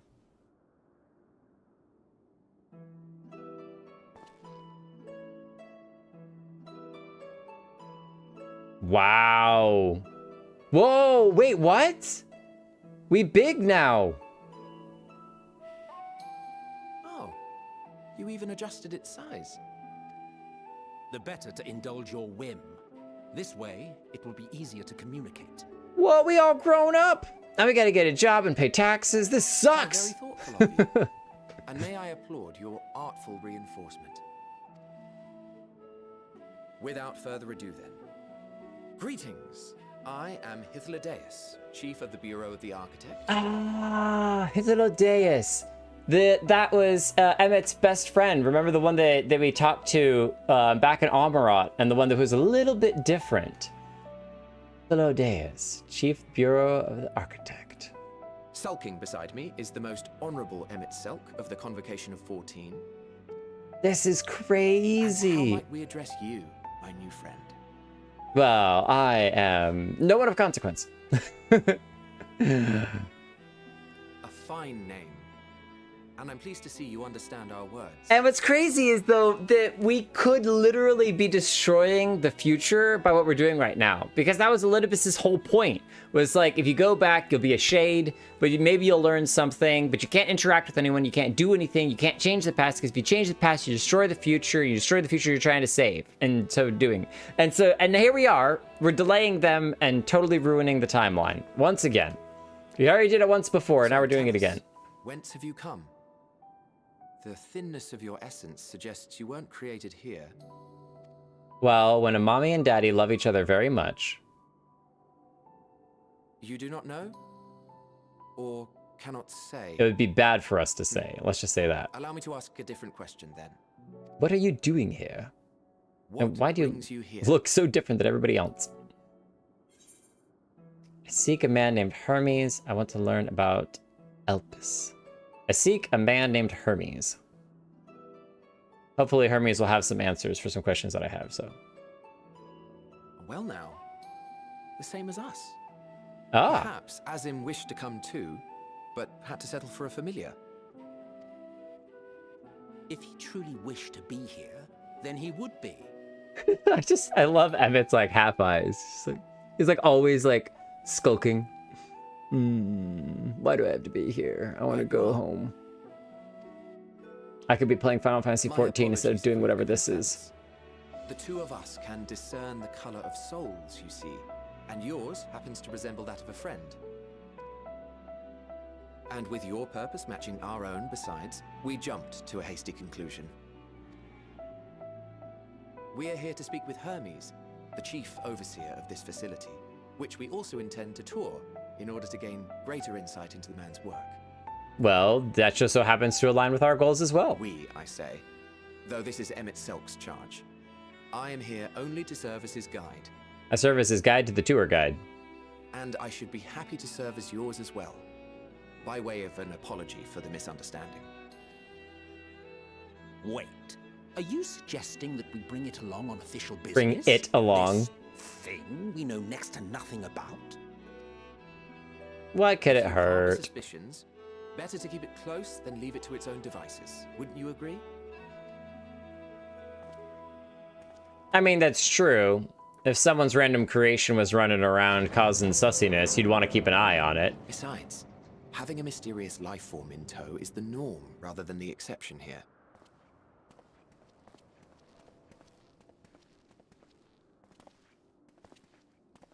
Come on, you gotta do the hand wave at some point.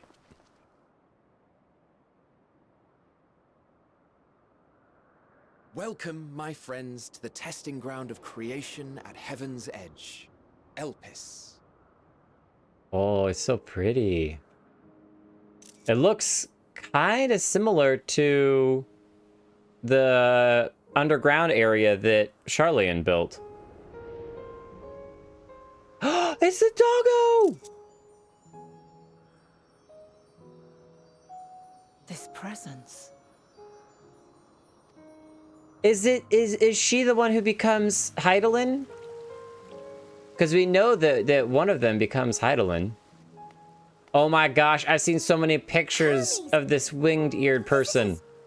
We have visitors. I've seen them show up in like the loading screen and stuff. I've seen them everywhere, and I'm like, I have no idea who this is.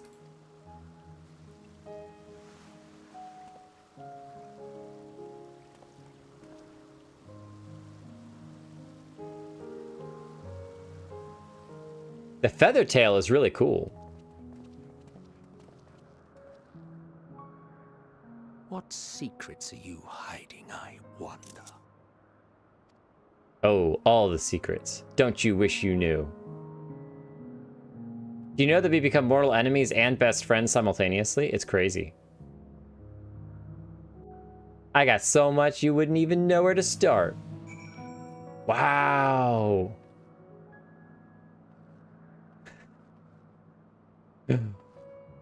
There's a large gathering over here.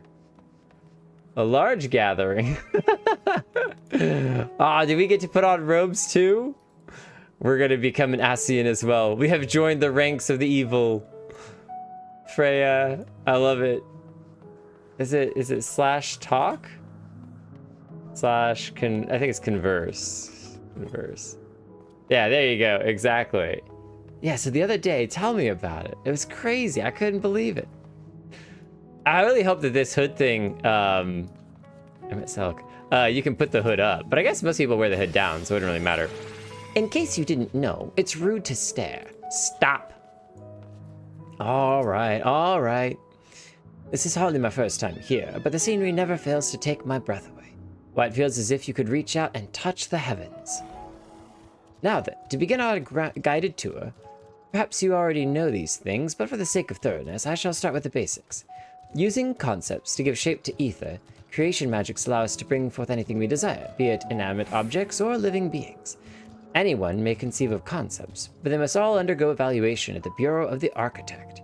As part of the process, living beings and certain arcane entities may be sent here to Elpis for an in-depth observation and study.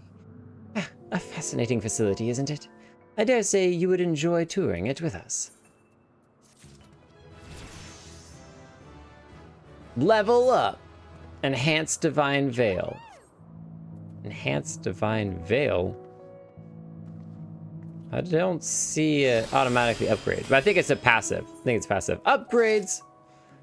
Upgrades, people. Got an Ironwood Weapon Copper. I'm using it. I don't want to search. I want to see what our potentially new gear looks like. Oh, it's slightly better than the current one we have on. Try on. Show gear. Oh, look at that! It's a little sword. But it's not about the size, it's about how you use it. What's the shield look like? Oh, that's pretty cool. Oh, man. Oh, that's really tempting. That's really tempting, but I like the sword and shield we currently have, too. Do we go with the blue? It is dyeable. Can we dye it? Oh, we can. We can dye it red. Oh, that would match our hair. Dalman red dye. Or do we just go with the gray to match the rest of our outfit in black? Oh, white's kind of cool too. We don't have any white dye on us at the moment. We have yellow. Ah. Or we stick with the gear that we currently have. I'm tempted to say we stick with our current gear. 1 white dye. 2 white dye. All right, at least for a little while, we'll switch over. And if we don't like it, we can always switch back. Switch back. 3 white dye. 1 of everything. 2 of everything. I gotta accept the trade before you try to throw some gil on my way. All right, equip, equip. And we'll dye it white, because why not? Now, if we dye the sword white, what does that look like? I mean, it's normal. Oh, the handle turns white, which makes it look kind of silvery. All right, sure, why not? Why not? We got the dye. We got the goods. We got to try out new gear every now and then. Why not? We got to give Freya a hug. Finish our conversation with Demokritos. Those researchers are from the Academia Anider's Words of Halmura. The Academia's Anider's Words of Halmura, here to observe the state of the local flora. I wish they would give equal attention to the ambient environment, specifically how much noise they're adding to it with their little debate. Shut up! You're going on and on for far too long. Now then, our friend Hermes. Aside from overseeing the facility, he also conducts his own research. Chances are he will be at the main observation hub, so let's seek him out there first. Tired as you are, however, you stand out a little bit too much. Our dear Emmett Selk wishes to keep a low profile for his errand, so do you know how to make a robe? The basic concept will do. I've not one... No? Well, in that case, Emmett Selk? No. Your whim, your responsibility. You're getting not another thimble of ether out of me. The way he scrimps sometimes, you'd think he wasn't a nigh bottomless font of magic. Very well, I shall make the robe, but perhaps you can assist? Come, let us search for the requisite material. I thought with creation magics you could just create anything, but I guess not. We gotta go make a robe first. Alright, hold on. Before we go, we gotta check. Okay, there's nothing even remotely close. 400 yelms. Remember the thing you totally didn't see me wearing? It was the ancient Boja all along! Ancient Boja. Not even normal Boja. Oh man, look at these things. I guess these are the creations. They would probably get upset if we went through and killed all the creations. But maybe since it's for study, they would want to see how it would do in a fight. That's definitely possible. Wait, you get the robes from Boja? You don't get the robes here? What? The 5th zone of the expansion. I took so many pics of Emmett and Hithlo my first time here. Blessed with a good streamer luck, showing up here with no fog. Dude, my streamer luck has been insane this entire run. This has been literally the best run. We've been speedrunning this whole MSQ for the best run. Yes, these creatures should suffice.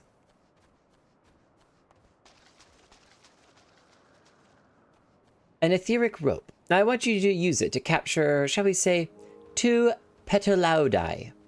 There are 3 species here, I believe. Any 2 different kinds should serve. Now I should mention that the strength of the rope is tied, no pun intended, to the strength of its user. As your ether is still thin compared to ours, you'll need to weaken the Petalaudi first. Good luck!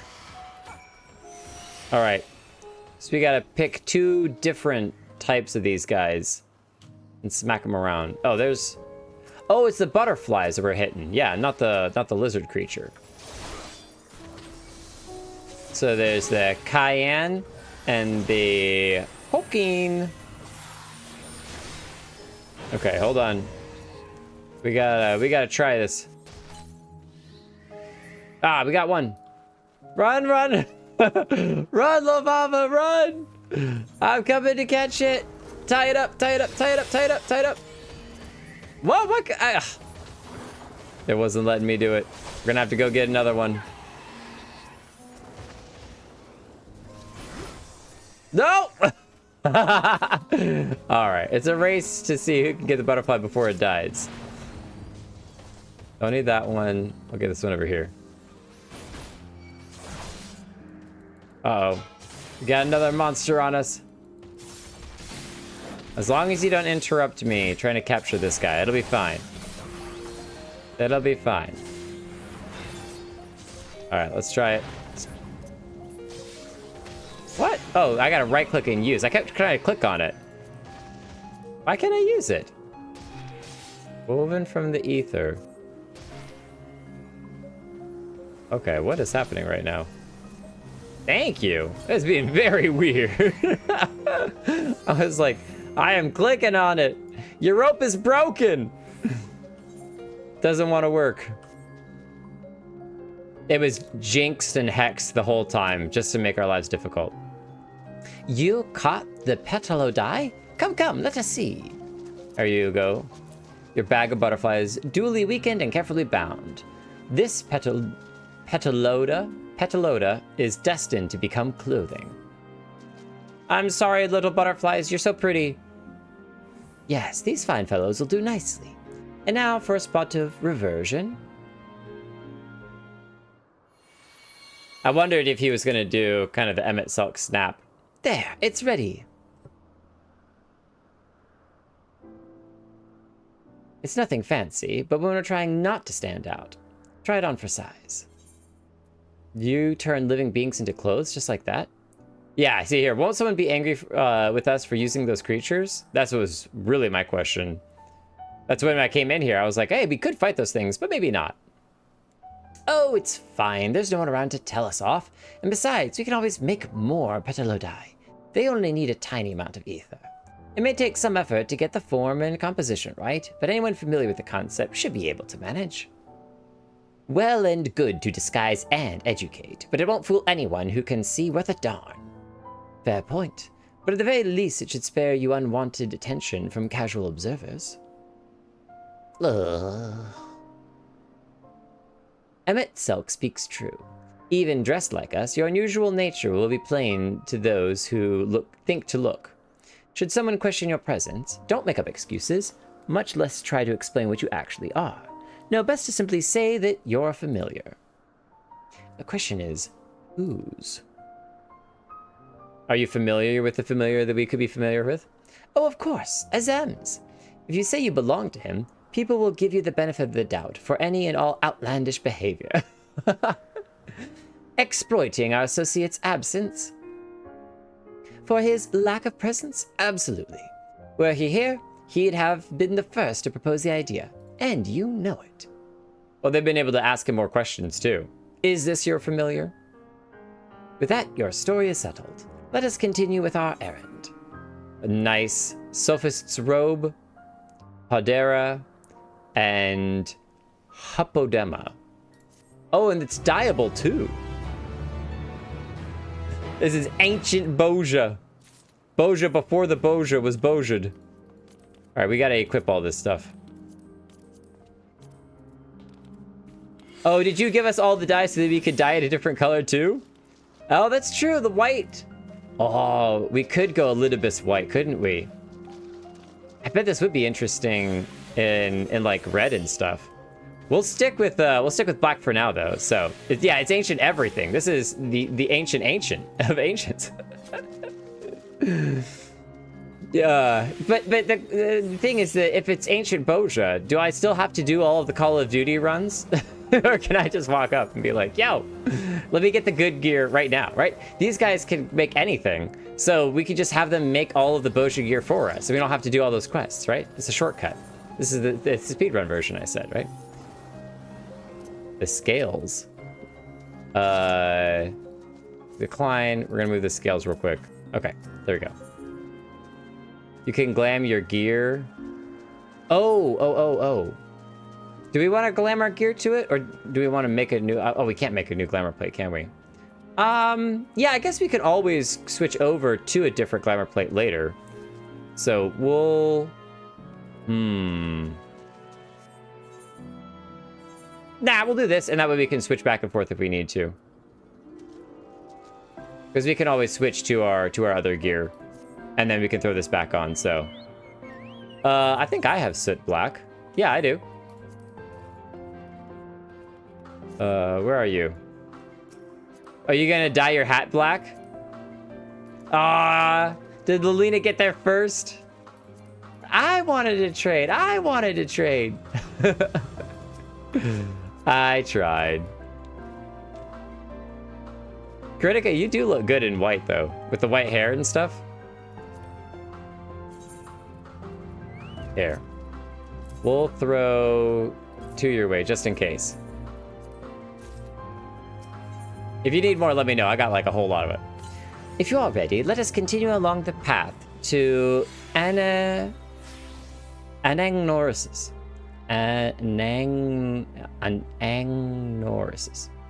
Anagnosis.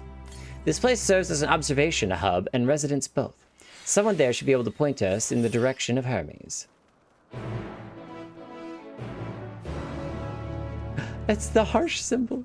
The family symbol. How do you even get that? We got stars, but that's the best that we can do.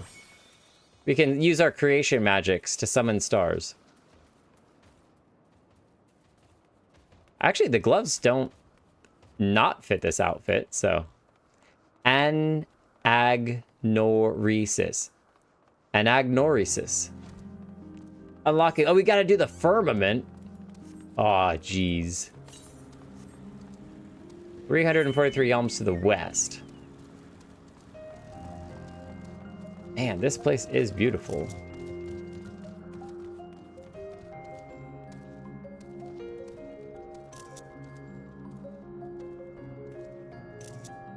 The little spinning towers are cool. Yeah, I love the black cap. That's great. That's great.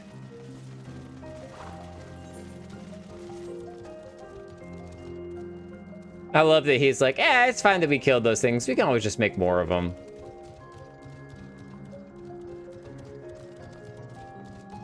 Question is, where do they get their ether from?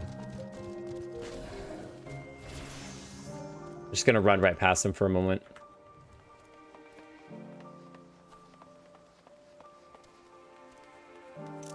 Is that the infamous fog? Starting to creep in. Yeah.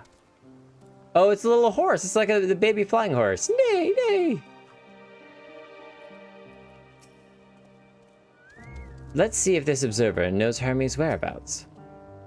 I was wondering what she was examining, but it seems to be the bush itself. Anagnorisis. Yes, can I help you? We wish to speak with Chief Hermes. Do you know where we might find him? Unusual company you have. Well now, by your mask, I assume you're one of the 14. I wasn't aware there was to be a visitation. Between you and us, it's something of a surprise. Your discretion in the matter would be appreciated. I see, I see. My lips are sealed. The Chief should be out conducting observations as usual. His focus of late has been aquatic creatures, so I expect you will find him at one of the pools here. The pools, you say? Many thanks, and apologies for disrupting your work. I say, Hythlodaeus. While I've never met Hermes, you know him well, do you not? That being the case, couldn't you simply find him by his ether? Aye, that I could. As you know, Emmett Selk and I can discern the color of souls. By the same token, we can also see ether quite keenly, and from great distances. With this skill, I could readily locate Hermes, but I felt that it would be a waste of an opportunity. We're here to perform an assessment, after all. By searching the ordinary way, we stand to gain insight into Elpis and the man in charge of it. This is as much for your own enjoyment, like as not. But point taken. If you're going to accompany us, make yourself useful and help us look for Hermes. According to his profile, he has short, dark hair. So you know, it's because we're in Elpis that we don't have our cowls up. A special exemption due to the need to be aware of dangerous creatures. Elsewhere, we do not exhibit our individuality. It's unseemly. This is all common sense, but I would not assume you possess any. Well, thank you. I appreciate it. You're quite stupid, is what he's saying. It's a rare treat indeed to be able to search by someone by their appearance, and I thank you for humoring me. Come, let us find our man. Ignoramus. That is exactly right, Miri. Well, now that we're at Ignoramus, we can come around and check out everyone. Callius? So much to do, so much bother involved in getting it done. I could have familiar perform my duties instead, but even creating one in the first place is far more effort than I'm willing to expend. You're so lazy, you can't even create things to be lazy about. Oh, I wonder what the little blue flying creature that we saw in the background of that one shot was. That's cool. The little water pool for it. And a pool for the flowers.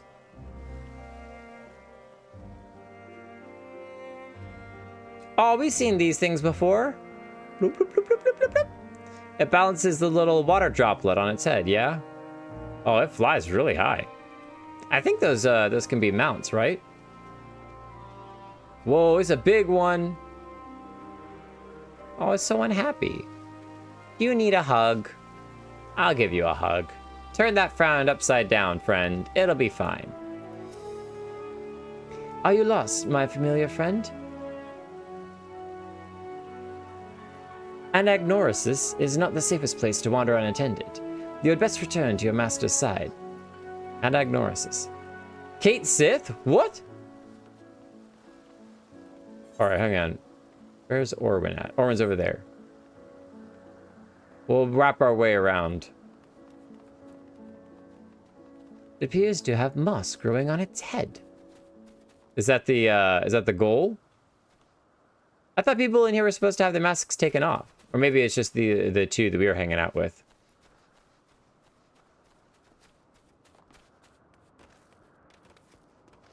Yeah, they got a bunch of these. Oh, it's the aquatic horse. We got one of these. Oh, the ancient cat. Yes, that's right. During the whole pirate thing. Its temperament is somewhat stable. So we let it loose for a bit and see how it behaves. Did you just make this? Didn't we have to fight that thing? Oh, it's so cool.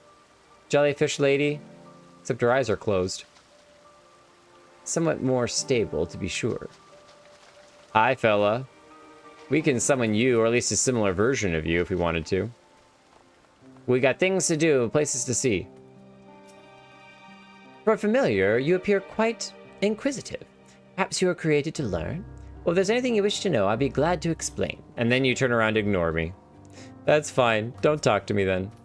Observing voracious predators and the like is an incredibly dangerous occupation, which is precisely why I keep my distance and leave the rest to you familiars. After all, I am far too important to risk my neck gathering dung samples and the like. You go and die for me. Go off. Visitors take off their masks. Yeah, there you go. There's never a dull moment with the Orei. Their fondness of minerals makes them highly unique. I dare say they will be no less popular. They are cute until they smash your head in with a rock. But it's kind of cool to see kind of the origins of all the creatures. These were just ancients who created all of these different little magical beings. The axolotls! There's Hermes. I want to see Kate Sith first, though. Oh, Kate Sith is like a familiar. Yeah. Oh, look at those two. That's really neat. I wonder if this is, yeah, the exact same model, but has the bandana, except it's like a cape. You got a cape, Kate Sith? That's awesome. All right, we're going to check out up here real quick, and then we'll go say hi to Hermes. Beat them to it. Ah, got another horsey. There, all is well. You've nothing to fear. My, what a curious familiar. I suppose your creator sent you here to learn our ways and perhaps achieve some degree of enlightenment? So, what would you ask of me? What kind of place is this? Anagnorisis is one of the most important facilities in Elpis, as it is here that we ascertain the various merits and shortcomings of the various flora and fauna in our care. It derives its name from the ethos at the center of our work, that being the discovery of creation's true nature. Only by allowing them to coexist in an environment such as this do they reveal to us the essence of their being. And you are? Like most of my colleagues, I am charged with observing the various creatures in our care and assessing their suitability for life on Aetheris. It's an enormous responsibility, of course, though the sense of achievement from bringing new species into the world makes it all worthwhile. Cape Sith? That's actually pretty good. That's a good one. Oh, you're checking out the flowers. Yeah, it's true. Flora and fauna is more than just animals, it's plants as well. Bewinged girl. They have such funny faces.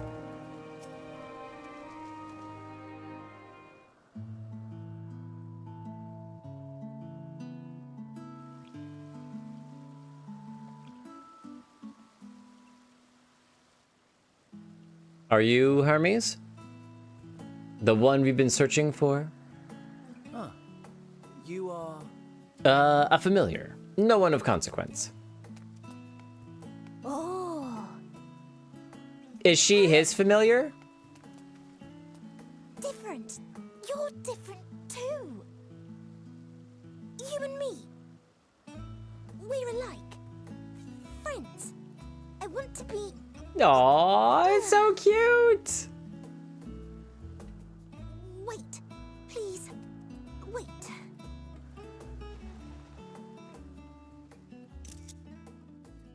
Greetings and salutations. Can you hear me? What? Do not be alarmed. I mean you no harm. I wish only to hear your words, share your feelings, and know your thoughts. May we please be friends? Sounds like a certain, May we please be friends? Heidelin? Maybe not, but maybe. Ah, I see you found him. Nothing bad will happen. Nothing bad will happen. At this point, I just assume everybody's Heidelin. It's been a while. Too long, I think. Too long indeed for close collaborators. On this blessed occasion, I bring not only myself, but others who long to speak with you.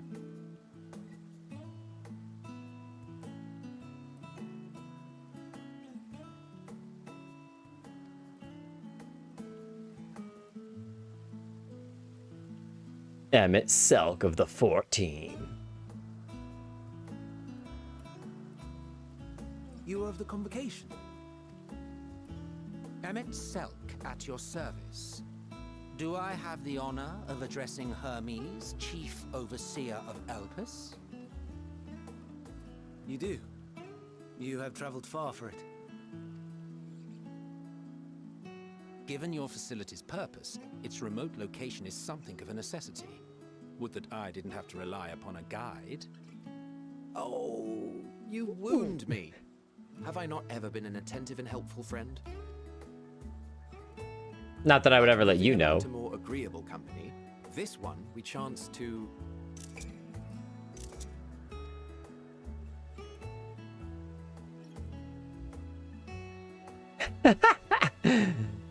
Like a child.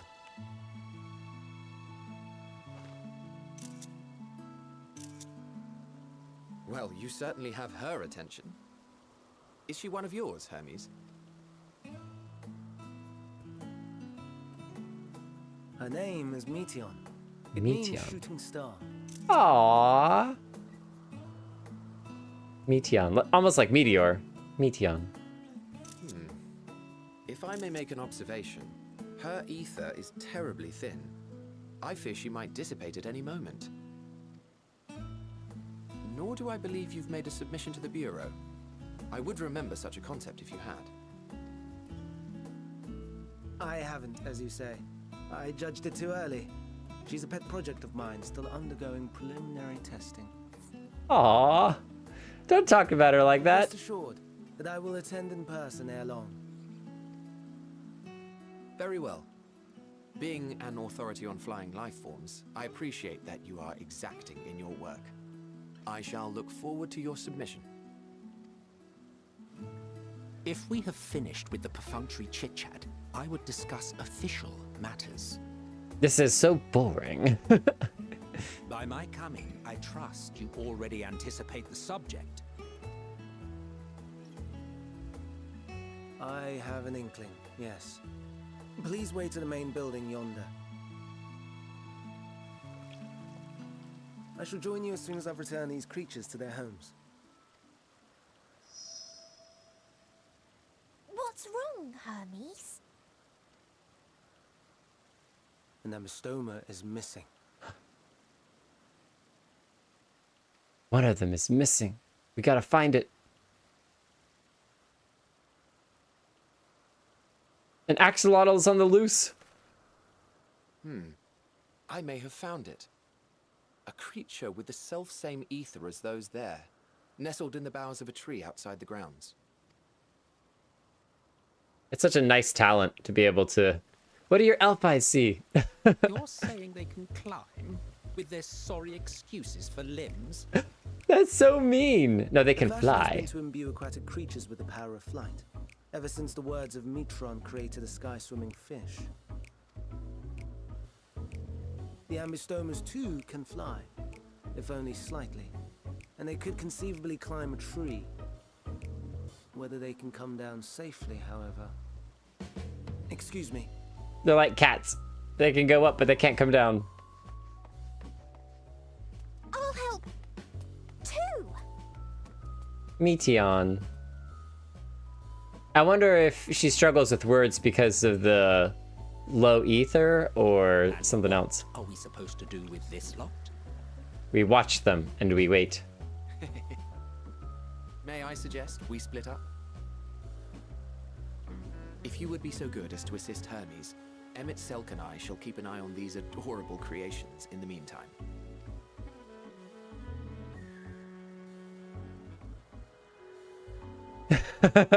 Go beat B12. I don't know about that. We're definitely putting the whole stream on hold to go have some fun with some Savage for about 8 hours. Mirren, don't step on any of them, all right? They're really cute. Oh, look at all of them. I think we actually have one too. We can add our own minion to the mix.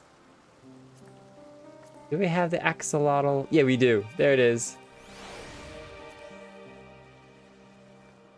There he is. So cute. Come on, we gotta go. Come on, Lalaki, with your flying gear. Meteon.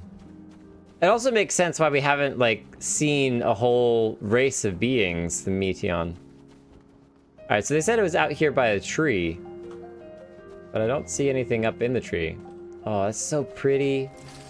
The sun peeking through the boughs of the tree. So pretty. Adventurous Amnistoma. It seems Hermes and Meteon have found their quarry. A creature known in this age as an Amnistoma. Yet, though it has been safely extracted from the tree, Hermes appears to have found himself in quite a predicament. The Amnistoma? Hermes saw it high up in the tree. He climbed up to get it, but it jumped on him, and he slipped. I don't know which would he be more insulted. Do you need a hand or everything is under control, I assume?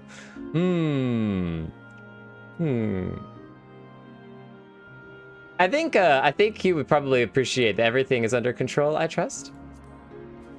You good? Yes. Rest assured, this is nothing new to me. I've ended up in far more compromising positions in the course of my work. Compromising positions. Now, for your own safety, please stand back. Thunk. He just went kersplut. Kersplut. Hermes, are you all right? Quite all right, yes. My apologies for making you worry, Meteon. Both of you and, Jake Kelton? Did we tell him his name? Jake Kelton, you are called? An intriguing name. Somehow reminiscent of a new creation. Thank you for coming after me.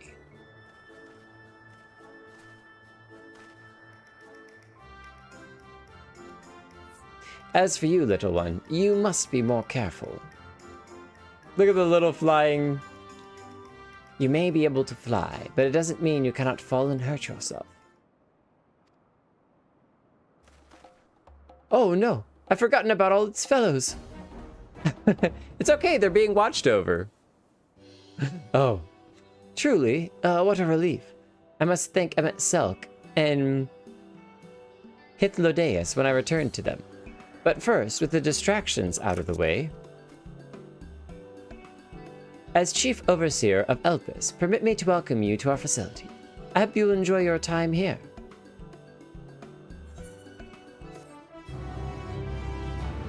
Hermes. Isn't the Greek god Hermes the one that has the wings on his feet?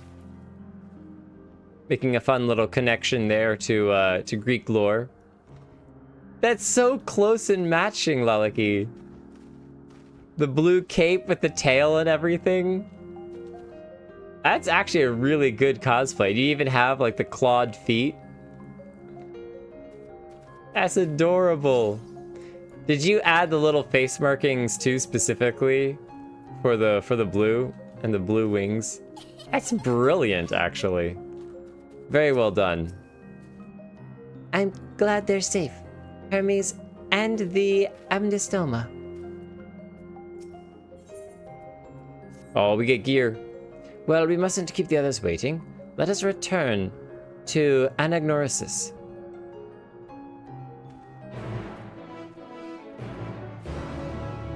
You know, they could have gone with a really nice, easy, simple name to say and just been like, you know, let's go back to Steve, you know? Or let's go back to, you know, Chill Town or something. Instead, we need a whole lot. 8 hours? Try 8 weeks? Nah. We would definitely get it the first time through. It might be a little challenging, but we could do it. We could do it. You can tell your friends about your adventure. Perhaps it's only your imagination, but something in the creature's demeanor bespeaks proud defiance for having gone on an adventure. Telling all of his friends about the adventure he went on. Went and climbed a tree, and it was great. Some creatures stay outside. Others stay at Catissus, like the Amnistomas. The hesitation was definitely me mimicking her, the way she talks, not my own hesitation. My apologies for the trouble. Owing to your kind assistance, all the Amnestoas are safe and well. I'll presently send them back to their space, if you would go on ahead to the main building. Upon entering, you'll see a table and chairs, a meeting area. We may speak there. Very well. Take care not to let the creatures slip away again. By the 14.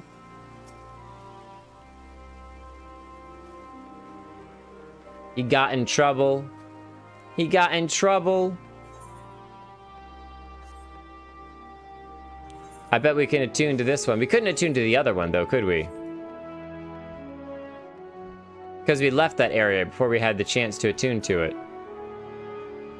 What? Gemstone trader. We got gemstones for them. And what have we here? Me. Hi. Okay, bye. This location would make a fine location for the rearing of aquatic creatures. That's what you have all the other pools though for, right? No? I've decided to open a shop to keep my little creation fed. My wondrous wares can be yours for the right amount of bicolored gemstones. Yes, very good, very good. All of our bicolored gemstones that we do nothing with. Oh, this is a huge area. Misopsis euros. Misopsis euros. Ethoceleticos. Ethoceleticos. Boreas. Calamelios. Zephyros. Philomythus notus. Philomythus notus. I've talked to most NPCs. Is there an NPC I forgot to talk to? You can talk to them on the way back out. Oh, we did miss Blast. Ah, blast it. We missed Blast. No, we've tried to hit most of the NPCs. My role here, I specialize in the observation of flora. Some of the larger species, such as trees and so forth, continue to grow over the course of many centuries, which requires a great deal of patience on my part. Thankfully, I'm quite content to spend my days in these idyllic surroundings.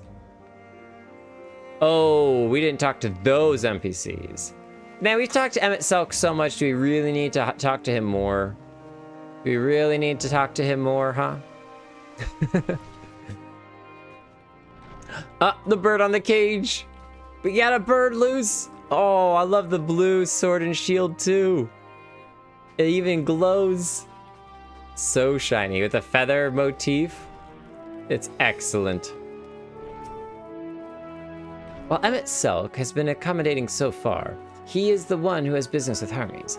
If you wish to attend, you'll have to ask his permission. Ooh. We'll have to hide the chat. Well, let's see here.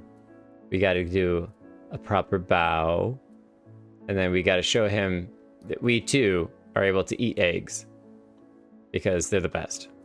Would you like to share an egg, Emmett Selk? No, no? Okay, well, it's fine. Don't worry about it. We're a very complicated familiar. We can eat eggs and everything. This appears to be the place. And here is where we part ways. Oh, I guess we're not allowed to stay then. We will Sorry, be Emmett. discussing highly sensitive affairs. Only a select few may be privy to such knowledge, and that does not include someone who cannot or will not divulge their origins.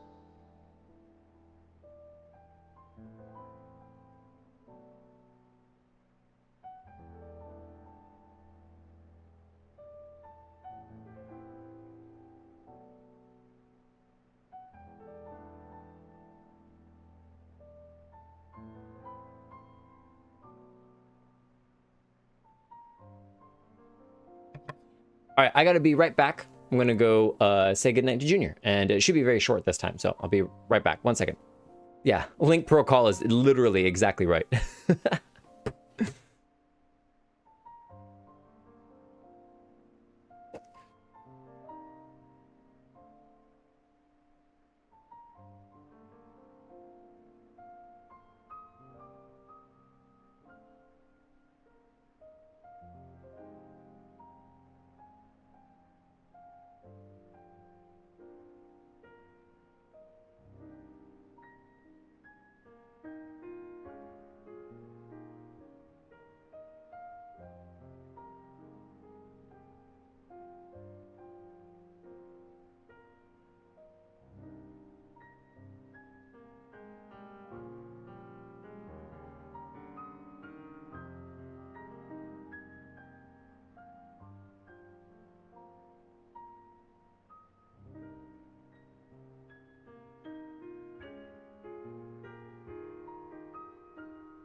Only a select few may be privy to the knowledge, and that does not include someone who cannot or will not divulge their origins.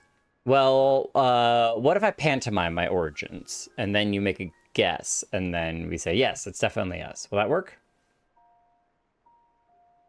Aw, you made the Jake familiar sad. What? Will I have to remove you by force? I prefer you not. I have important things to say to him as well. There are reasons I cannot speak freely. He's gonna be like, well, just tell him afterwards. You don't have to tell him right now. The reasons I cannot speak freely. Will you care about those sus reasons? How about that? Yeah, there are reasons I cannot speak freely. Everyone's got to keep secrets for some reason. There are reasons I cannot speak freely. You have secrets too. Then, these reasons of yours, who knows? If I deem your mysterious cause worthy, I may even be inclined to offer my assistance. Well, because if I told you, it would destroy the fabric of reality. So, you know, it seems like a really important reason to not say it. I do not object to his attendance. Oh, hi, Hermes. Hermes, this is highly irregular. We're pretty good about being irregular. But I believe he can be trusted. Meteon would not have taken to him so quickly otherwise. Moreover, the presence of a third party may help me to maintain composure.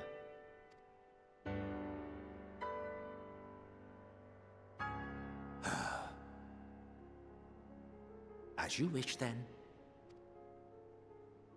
Behave yourself. Do you hear? I'll do my best. I normally don't talk all that much. I guess it's good that we're wearing the shield and sword from here. It helps us to blend in a little bit more. So, it's finally happened then. Oh, is this the beginning of the final days? Van Daniel has declared his intention to step down. Oh. And named you as his preferred successor. Remember, Fandaniel is just a title, and that's where Hermes then steps in and takes over the Fandaniel title. Of your knowledge and your works, the convocation is giving the recommendation due consideration. As one who Hey, does not know you Mamita. personally, I am to use my impartial eye to take your measure. And above all else, to ascertain your disposition towards the invitation.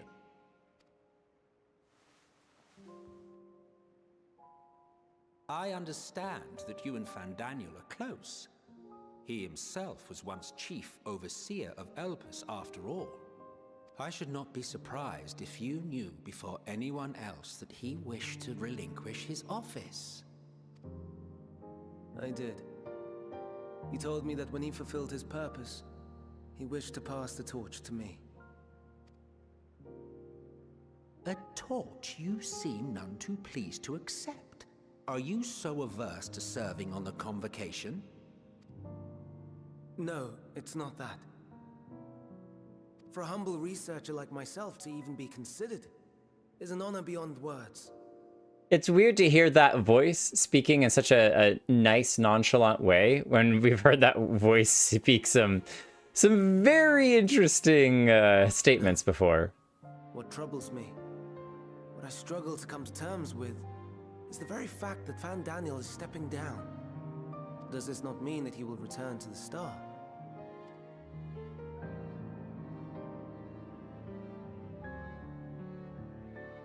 Of his own volition, yes, like so many others have before him.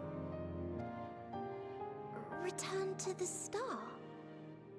Does that mean die? Well now, that's not a word I hear often. Is that what you say here in Elpis?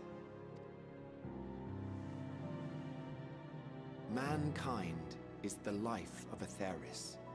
Each of us, a drop of blood flowing through its veins, bearing sustenance. The life of Atheris. In our finite time upon it, 'tis our duty to make it a better place, that all who call it home, now and in future, may abide in happiness. To that end, we have dedicated ourselves to the pursuit of enlightened creation. And by our efforts did we transform this once untamed wilderness into the peaceful paradise you enjoy today. To return to the star whence we came is a privilege afforded to we who have so loved and nurtured it. A choice embraced by those who have lived their lives to the fullest, in service to our world. They did say they had finite lives, but it also sounds like they live for a really, really, really long time if they so choose to. And when they depart upon this journey, it is beautiful, always. The 14 are no exception. 'Tis believed no occasion is more felicitous than the fulfillment of one's duty.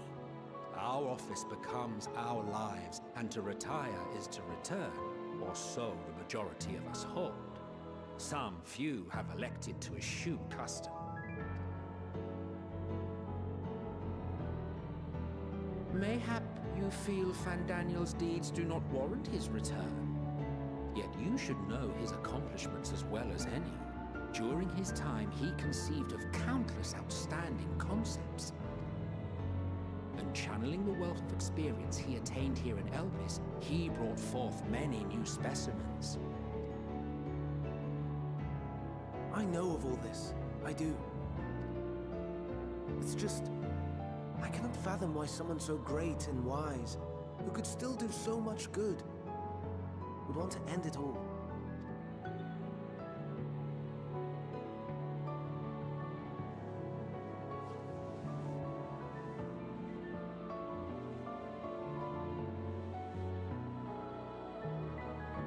Oh no, I've made her upset. Forgive me. I know I requested your presence. Might I trouble you to take Meteon outside?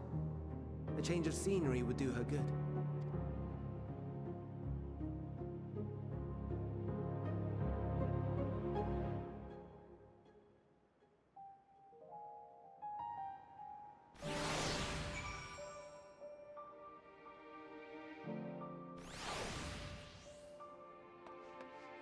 Lalaki has taken our seat. That's all right. Lalaki, you oversee these proceedings.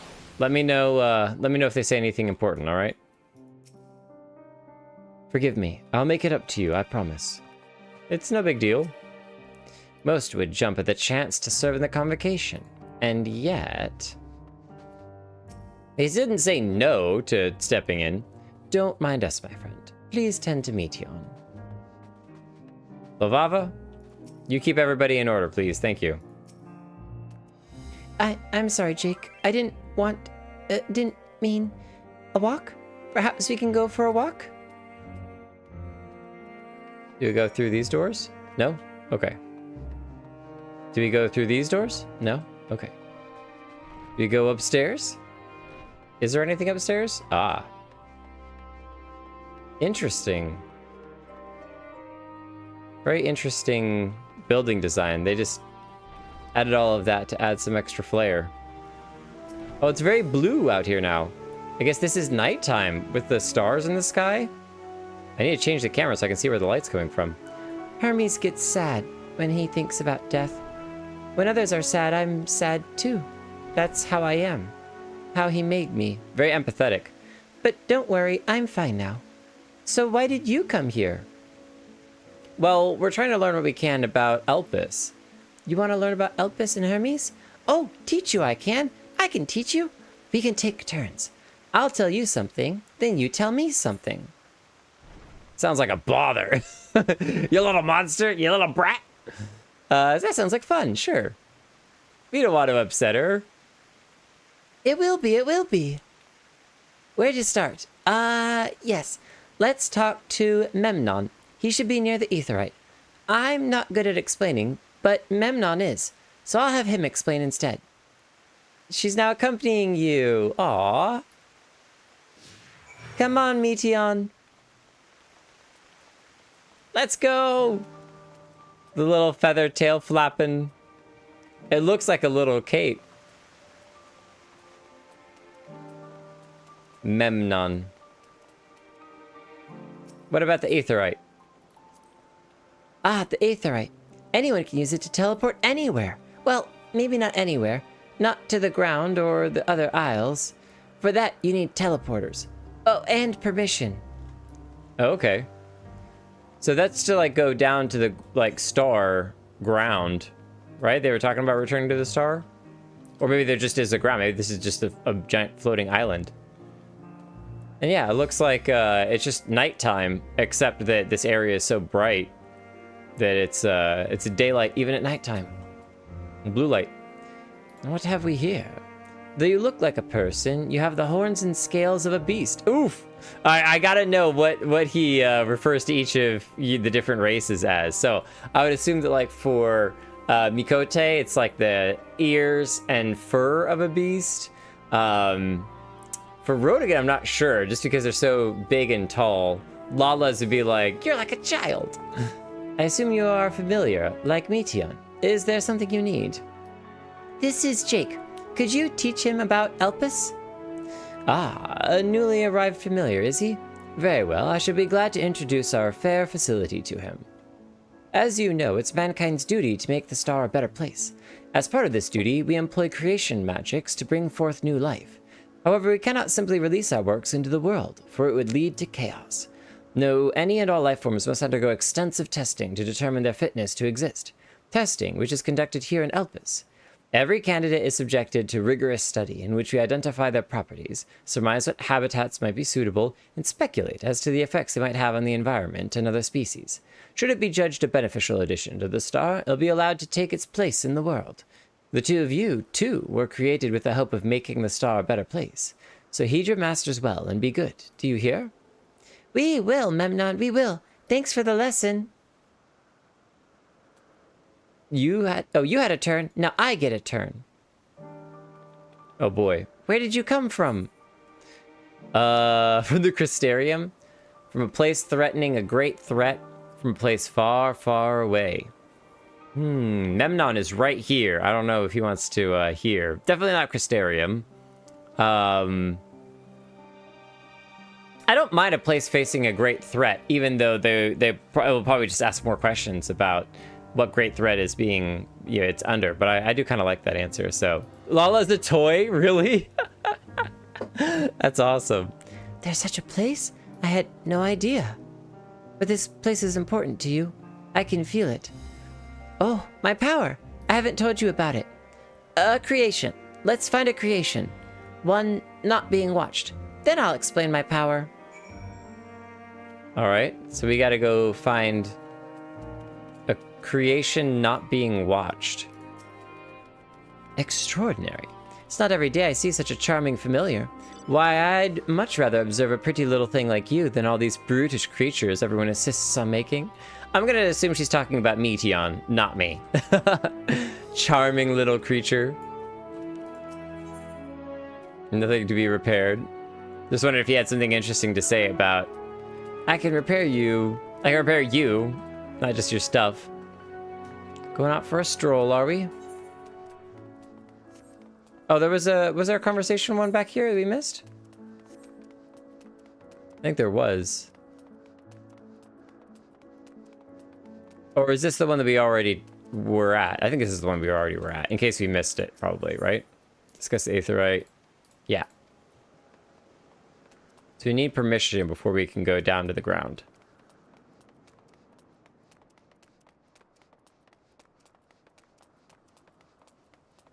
VR is probably the same thing. Ears of a beast. What if you're just a here? That's actually a really good question. I need Orwin to do it so that I can he can take a screenshot and I can see what they say. All right, so motionless bird. Oh, we're gonna talk to her first here. Discuss the Spriggans. Spriggans? What are Spriggans? These little creatures here. This is what I call them. Oh no, we call them Oriai. If there's many, if it's just one, we say Orias. Though they're cute, they can be naughty. Sometimes they run off with concept crystals, and Hermes has to run after them. And yet somebody decided that they were valuable enough to put down on the star, right? Someone. I wonder who that was. You're similar to us. So you're just fine. Ooh, this creation is perfect. But I don't remember seeing it before. Perhaps it's new? Anyway, I'll try reading its mind. That's my power. Oh wait, we don't want her to read our mind. That would ruin everything. Its mind is ... That or discussing something super philosophical.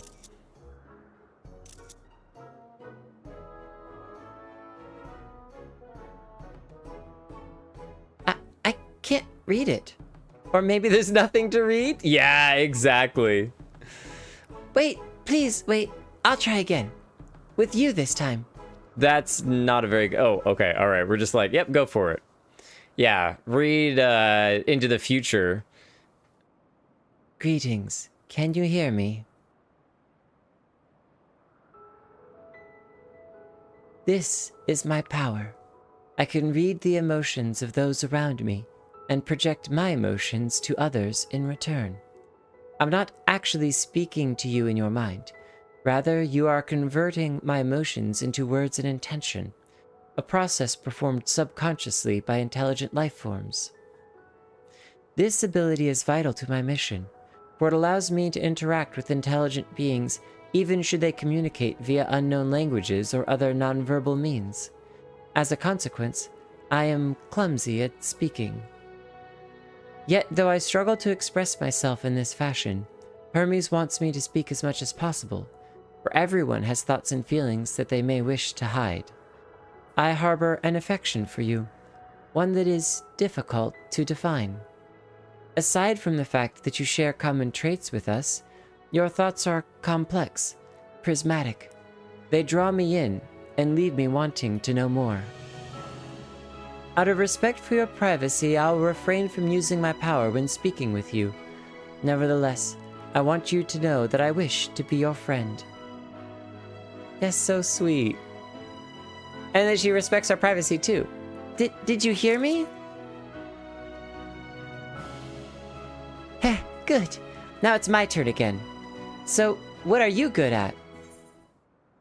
Fighting, crafting, gathering, playing. It's a secret. Oh man. Yes, playing triple triad. I think that's our go. I would not say we're good at fighting, though we've gotten better. We have nothing that's high in crafting or gathering. We're definitely going to go with playing. Triple triad. Let's go. You got any cards? Playing? I'm not sure what that means. Hermes says, let's play, but then he goes for a walk or looks at creations. It's fun, but no different from work. Now the bird's staring at her. Flightless one. Staring into her soul. I think we might be bothering it.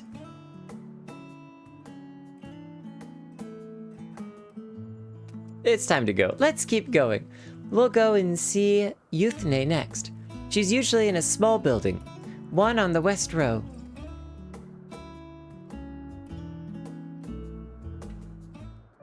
Dun, dun, doo, doo, doo, doo. Come on, Medion. I'll have to teach you how to play. Do you know about hide and seek? That's a good game that we could play. How funny would it be if you could just stop and be like, hey, Medion, do you know triple triad? Talk. Do you have any learning games?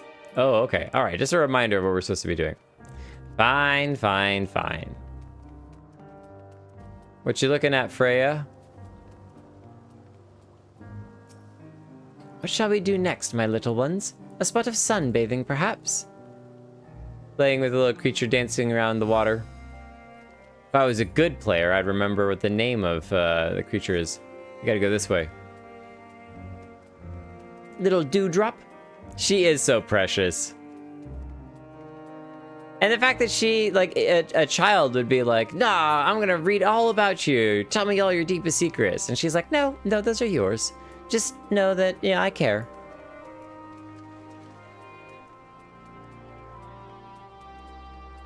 All right, when next you run into that bird, I'm making a pillow out of it. Open sesame. Oh, I see. The little lights on the door indicate whether it's locked or not. Nice.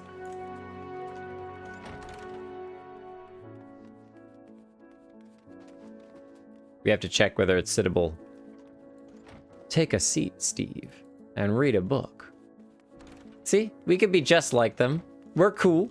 We're an ancient too. It's totally fine. Here, Meteon, let me read you a story of my people. Once, way back in yon olden days. Oh, we got the children hanging out too. A little cup of tea. Oh, we stopped reading. I guess the reading story time is over. There we go. We got cats in the picture too. Get that cat out of the way. There we go. Thank you. Scared the cat off. Story time. Can we look at... Oh, we can. Nice. The book just dematerializes. That's hilarious.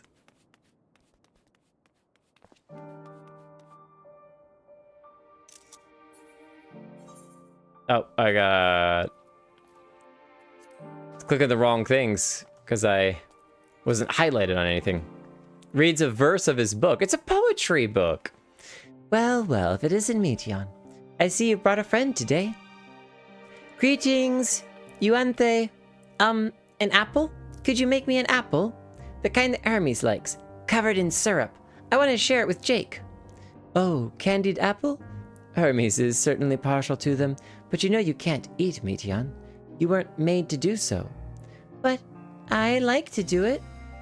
It may seem that way, but it's due to your ability to share others' feelings. You've taken Hermes' likes for your own. In any case, I can't prepare an apple right now, but I'll bring one for Hermes soon. I promise. She can't eat? But what about all of the eggs we were going to share together? I'm sorry, Jake. I wanted to show you my favorite thing. Then I could ask about yours, but I failed. Tell her what you like. Oh, definitely. We like all sorts of things. Oh, that's what you like? Let's see here. What would we tell her that we like? We like triple triad. Sure. We really like stories and telling stories and creating stories, and I really like coming up with really wild character concepts. That's why I really need to finish my book and do some stories and stuff, because it's really fun to come up with crazy characters. I have a whole sci-fi world that's got some pretty wacky characters, and I love it. Yes, I can feel it. Your joy and happiness. And it makes me happy too. Thanks for sharing it with me, Jake. Well, we've walked and talked a lot. Maybe Hermes has finished talking too? Shall we go and see? Aw, but I kind of liked our time together. I was hoping we'd get to do, well, at least one more quest. Is there any more talking points around? Just those two? Aw. Our time together was so short. Ponder, warrant, cherish, welcome. Hear, feel, think. Oh. Their meeting is done. Excellent timing. 'Twas a refreshing... constitutional, I hope? Constitutional. Yes, we made some amendments to the Constitution. What? Back already? Pity. A bit longer, he might have snuck away without you. Oh, what? No, that's no problem. No problem. That's definitely a fancier outfit, Karinika, than I have on. Definitely fancier. And a scary mask as well. There's no one here that likes triple triad, though. There you are.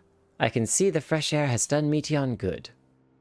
Jake wanted to learn about you and Elpis, so I taught him. About this place, about my power, about your favorite food.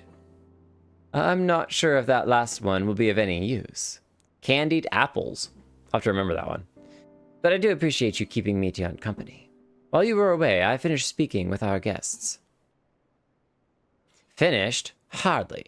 You requested time to consider the invitation, so we have no choice but to occupy ourselves with an inspection of your work. My apologies. It has been decided that Emmet Selk and Hythlodaeus will accompany me as I tend to my duties. If you wish to learn more, perhaps you would like to come too? I'm compelled to remind you that he is in no way associated with the convocation. We simply chanced to meet at the Propylaeon. There is no guarantee that the matters we discuss will remain private. I do not mind. To see the joy his presence brings me, Tion, I cannot imagine our mysterious friend harbors malicious intent. Jake is kind, really, truly. He taught me as much as I taught him. You're coming, of course, to watch Hermes? You're bound to learn lots and lots. I kind of like that she's one of a kind, but it's also a little bit sad that it's like, oh, there's only one of her. She's very unique and special. Special little Meteon. This time we all get to go for a walk. Isn't it exciting? It is held that all civil organizations should conduct their affairs with total transparency, and that convocation is no exception. But that doesn't mean we're obliged to show our work to unknown entities such as you. Consider yourself privileged, and behave accordingly. Though I see new creations on a daily basis, here they look at them with a different eye. It'll be interesting to observe Hermes at work. What work do you do? If everyone is ready, there are a few creations I need to check on. First, we shall return to the spot where we found our wayward... Oh. Have care when you step outside a hub, for there may be more unruly creatures about. Our own little Lalaki. I wonder if Hermes has given her species a name. I was looking over at the doors over there. I was like, I wonder if we can go through those doors into the tower. All right, meeting back up where we were hanging out with the axolotls. Excuse me, coming through. Pardon. Oh, looks like we can go into here. No? I'm wrong. Oh, we gotta just fade out of existence to get through that door. If we were a shade, then we'd be successful. Aw, taking a nap. Underwater. Splish, splash, you were taking a bath. Oh, we're going outside. You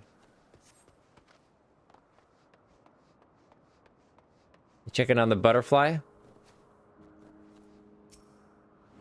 Yes. The Anthene petaloda, one of the newest species of the ever-popular butterfly. Huh? You're still bothered about your robe? Don't be. The few specimens we repurposed won't be missed. We killed some butterflies. All vim and vigor now. Huh. When we were discussing his domination, he was melancholy incarnate. Reminds me of a certain someone. So beautiful, petaloda. I hope they can make it into the world. This here is a new species of petaloda we recently set loose. It has been doing very well, managing to maintain a stable existence thus far. If it can see its observation period to the end without issue, we shall release it unto the world. Tell me, do you know the difference between living beings and arcane entities? Living beings and arcane entities. Living beings have a soul? It is the presence of a soul. Yet the soul isn't something you can choose to have at will. No, it manifests only in those beings whose forms adhere to the laws of creation, that can endure on their own.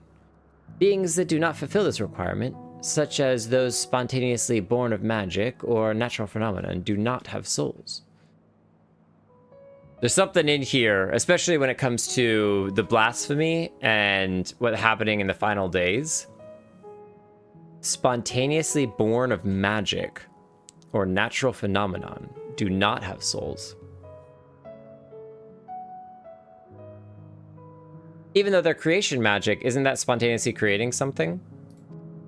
No matter how much it might resemble flora or fauna, if it lacks a soul, then it is considered an arcane entity. I guess that would be like if you were a summoner, you summon something, it doesn't necessarily have a soul. It's just an entity, a creation that you summon as a summoner for a short period of time. So you see, it is not for mankind to decide what is living. That domain lies beyond our manipulation, and it is hubris to assume otherwise. But come, let us head to the nearby beacon. I received a report that arcane entities have gathered there.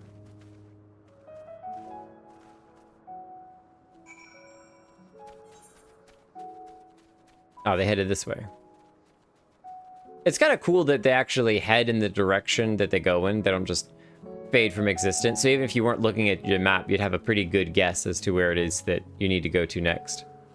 Seems like this tower is our destination. So there is a bridge out to the Morning Dew. Oh. Little tent tree thing.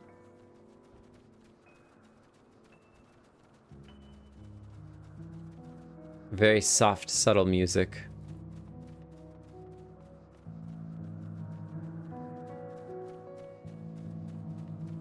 Very good for focusing on your creation magics. We're meant to be observing Hermes, but instead we're stuck with Meteion. Well, I suppose she herself serves as proof of his prowess as a researcher and creator both. A fascinating creation. Much like yourself, little one. Renowned as Hermes is for his flying life forms, 'tis a rare privilege to be able to see one of his works in progress. Oh, he's got these lightning elemental things. Interesting. You're interesting too. Tell me, how did you find the ambrostoma? They're discussing that while he's over here observing these little lightning ether things. Yes, the lightning pneuma. Just as the report said. So these are arcane entities, no soul to them. Although we call this structure a beacon due to its form, it is in fact a magical device. By manipulating the balance of the elements, it keeps the isle airborne and maintains the climate therein.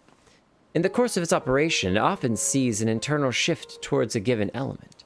Right now, the element is lightning, which draws the pneuma here to replenish their ether. It appears Meteion is busy. Would you care to assist me in her stead and feed the pneuma? Oh. Feed it ether? By using this lightning converger, you can harness ambient lightning and focus it into a ball. A veritable feast for our dazzling friends. Go on, give it a try. Zap, zap. Here, we'll come over here and try this one first. Zippy, zip, zap. Is it a key item? Yeah, lightning converger. Using this concept crystal, anyone can harness lightning regardless of a spellcasting skill. Now we can switch over to Black Mage and drop some serious lightning. Oh. Do we want to target the destination or do we want to target them? I think we target them, right?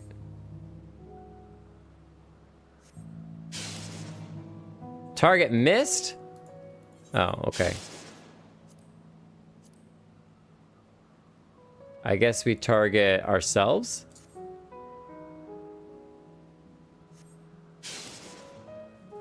Using lightning conversion to create... Oh, because we're creating balls of lightning that they then go and feed on. Okay. So we can stand over here. I was like, I don't want to lightning myself, but I will if I have to. There we go. Zip zap. Use the lightning converter to create the ball of lightning. What do you think about those? Sorry, I failed the first one. I wasted one. Perfectly done, Jake. Well, I don't know about that. Look. Nom nom nom nom nom nom nom nom nom nom nom. See how they gather to feed? How they express themselves through their actions despite their lack of words. Speech is not the sole defining characteristic of a thinking, feeling creature, nor is silence an indication they do not possess these qualities. Be it a soulless arcane entity such as the pneuma, or an ephemeral life form such as the pedalauda, all seek to perpetuate their existence, to survive. Oh, a living being or an arcane entity? A little bit of both, I would say. But I'm going to ask about a living being. Does Meteion have a soul? He's probably going to say not yet. A good question. I can answer it from a theoretical standpoint, but it ultimately falls on the Bureau of the Architect to pass judgment. She's so cute! With the exceptional vision, such as Hythlodeus may be able to ascertain... Oh, those with exceptional vision, such as Hythlodeus, may be able to ascertain her true nature. But to me, it doesn't matter. She is herself, and that is all that I need to know. Oh, you finished already? Ah, I'm sorry. I was in the way. Not to worry, my dear. They missed nothing of note. We still have plenty of work for them to observe. Next, we head east to the Morning Dew. I need to speak with some observers there.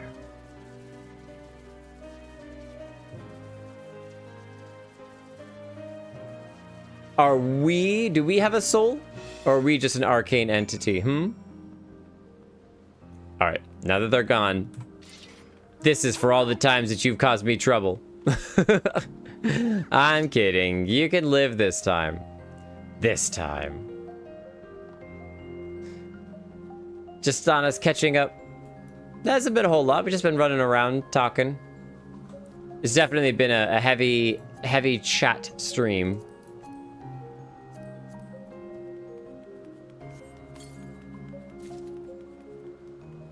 Whoa. Manganese armor of the Behemoth King? Whoa! Okay, that's pretty cool. Look at those shoulder spikes. We get our horns caught on it all the time. But that doesn't mean it ain't cool. Oh, that is pretty sick. But man, is it better than the other gear that we were already wearing before? Alright, we're gonna have to hang on to it and really consider. That black and white, though, was perfect. Holo, thank you for the white dye for the other gear. It's pretty sick gear, I'm not gonna lie. Pretty sick gear.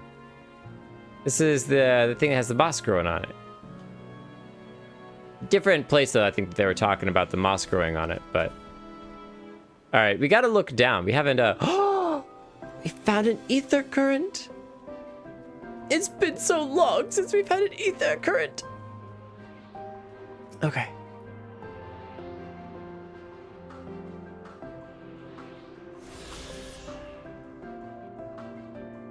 Yeah, there's a lot to see looking down.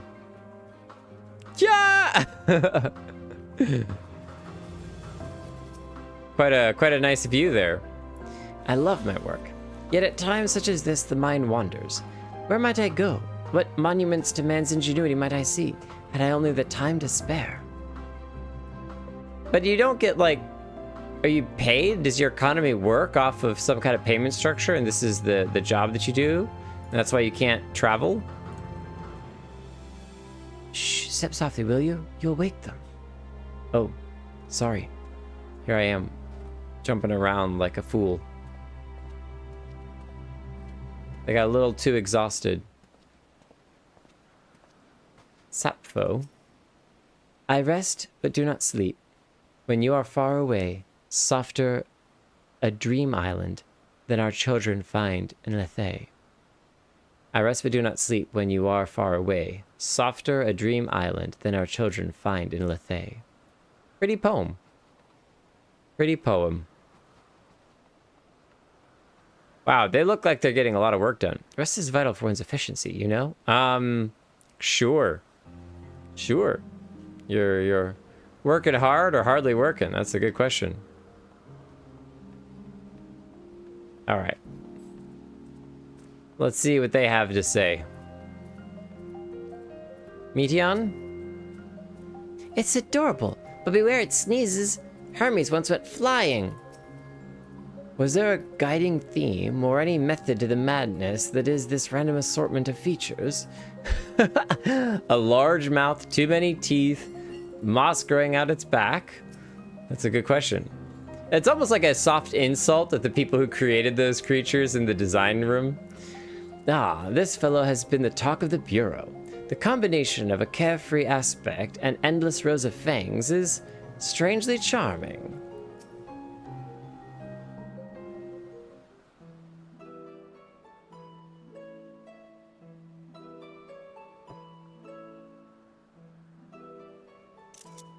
Amazing, is it not? The Ampelos, one of our newest subjects. Looks like it can bite your arm off. So, how are we coming along?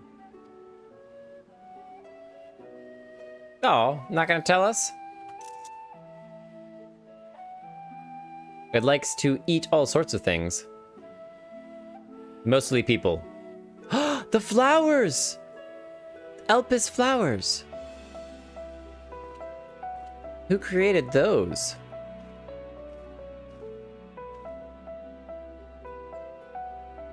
Wait, we're gonna get our flower back, maybe? Except we're gonna sit on it again. Those flowers. Elpis. Elpis. I know. Like me. Entelekes. I'm screenshotting that just so I save the word. Entelekes. Like telepathic. Telepathic entities. They are a product of Elpis, and so named for their birthplace. A happy accident, born of the hands of a former researcher who loved beautiful blossoms. Unique for how they change color, to reflect the emotional state of those nearby. Though be it here or elsewhere, they are seldom seen in any hue save purest white. We've seen it change a couple of Reflect the hues. Emotional state, you say? By what means do they achieve this? And can we have one? Or two? Better to have a backup just in case.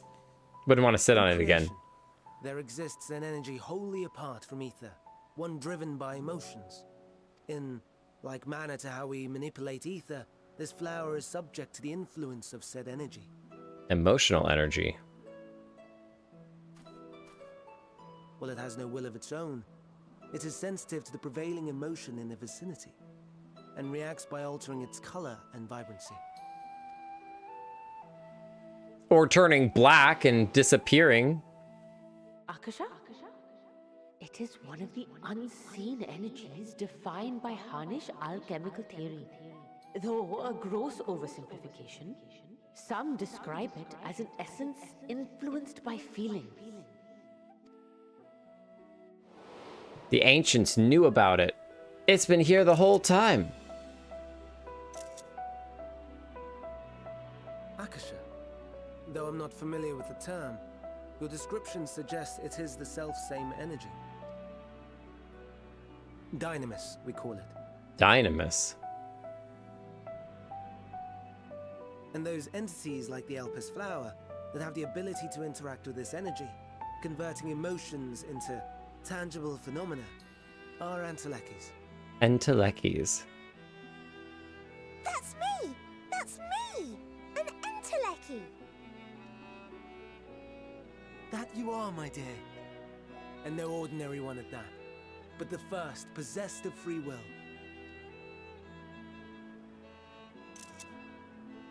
Wait. A form of energy other than ether? Dynamis? What I've nonsense. never heard of such a thing. Of course, you'd be like, what nonsense is this? This is preposterous. Ridiculous. Hardly surprising. Dynamis cannot be seen, much less felt. And though its existence has long been theorized, we had no proof until the flower's serendipitous creation. Who created it? What's more, Dynamis is far weaker than ether. Under normal circumstances, its effects are drowned out by the latter. On account of which, beings comprised of and reliant upon the ether, like you and I, are unable to make practical use of Dynamis. 'Tis a truly esoteric thing, known to but a select few scholars. Intriguing. Then, given the limitations you described, why create Meteon? I do like the Meteon's ability to communicate telepathically and through emotions gives her the ability to kind of talk to anything, regardless of whether or not they have speech. So it's a really cool skill set to give someone who helps you study things and understand them. Bruh, Mount and Do. Our star, Aetheris, is especially rich in ether, so much so that its name is derived from it. Aetheris. However, when we consider all energy in existence here and in the vast space beyond, Dynamis may account for as much as 68.3%. 68.3%? All energy? That is a lot of energy. There shouldn't be an echo, but let me know if you are getting an echo. I have most things muted. It's just the mic and the audio from the game itself. But yeah, let me know if you're getting an echo or something weird, and I'll mess around with it. The more abundant Sorry, Ree. form by far. Were we able to control it, we could open the door to limitless possibilities. So is... 'Tis not unlike a gently flowing stream, unable to break through the dam of ether barring its path. But if we could imbue the stream with the vigor of a raging river... Whoa. A gently flowing stream, unable to break through the dam of ether barring its path. But you're trying to break through the dam with a bunch more power. Did you start the final days? Not that I have such grand ambitions. Sure. Oh. Nay. I merely wish to create a being that could traverse the great expanse. You got me so... I should have caught it with the capital E. That's so ridiculous. So ridiculous. Create a being that could traverse the great expanse. How would she travel through the great expanse? Scarcity of ether beyond the bounds of this star was a concern. And so, I looked to another source of energy by necessity. Oh. So she can travel off the planet. That being Dynamis. No wonder her ether is so thin. Precisely. Yours is thin too. Like an enteleki. Like me. But, not for the same reason. I can't attune to... Are we the same? Intelekis. Not exactly. I can't read your mind. Sure, I don't see why I couldn't be one. Well, I have been known to transcend my limits with nothing but determination. If I'm thin, it's because I'm sucked into a proper job. Okay, I kind of like that answer. I kind of like that answer a lot. So what you're saying, so what the game is suggesting, is that way back when, in ARR, when we transcended our limits, we were pulling not from ether, but from Dionysus, from emotional ether? I think I gotta give a jab at Emmett Selk. That seems way too funny. I'm doing it. If I'm thin, it's because Emmett Selk didn't do a proper job. Well, aren't we ungrateful? Mayhap I should revert you to the pathetic, faded thing you were. Oh, he slapped us back. Oh, okay. Yep, I should have expected that. I should have expected that. That's too funny. That's way too funny. Pathetic, faded thing. I'm not being ungrateful. I was just pointing out. A deficit of ether alone does not an enteleki make. It would, however, make it easier for you to interact with Dynamis.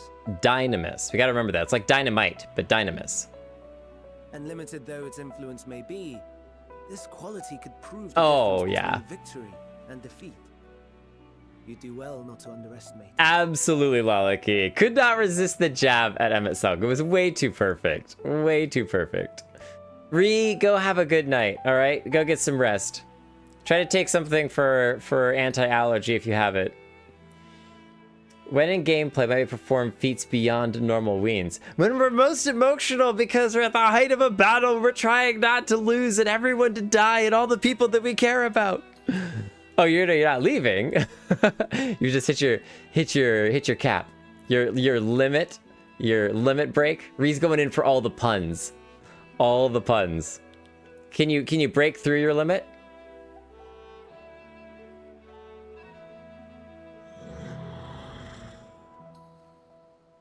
Oh dear. I'd forgotten about the poor fella. You must excuse me a moment while I go and verify a few more things. Come on, tell me that we get an extra flower. Tell me that we pick up an extra flower. No, we're gonna leave the flowers there? I would have stuffed my pockets with all of them. Then I could have handed them out to all the scions. Hey, check it out, Kryal. I brought you a bouquet of these things. Wait, where'd they go?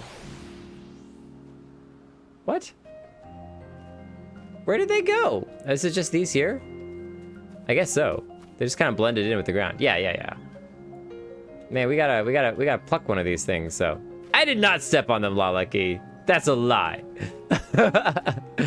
I like your blue hair. You got one in your hair. Wait, you've been plucking the flowers yourself and sticking them in your hair. That's awesome, though. You're so pretty.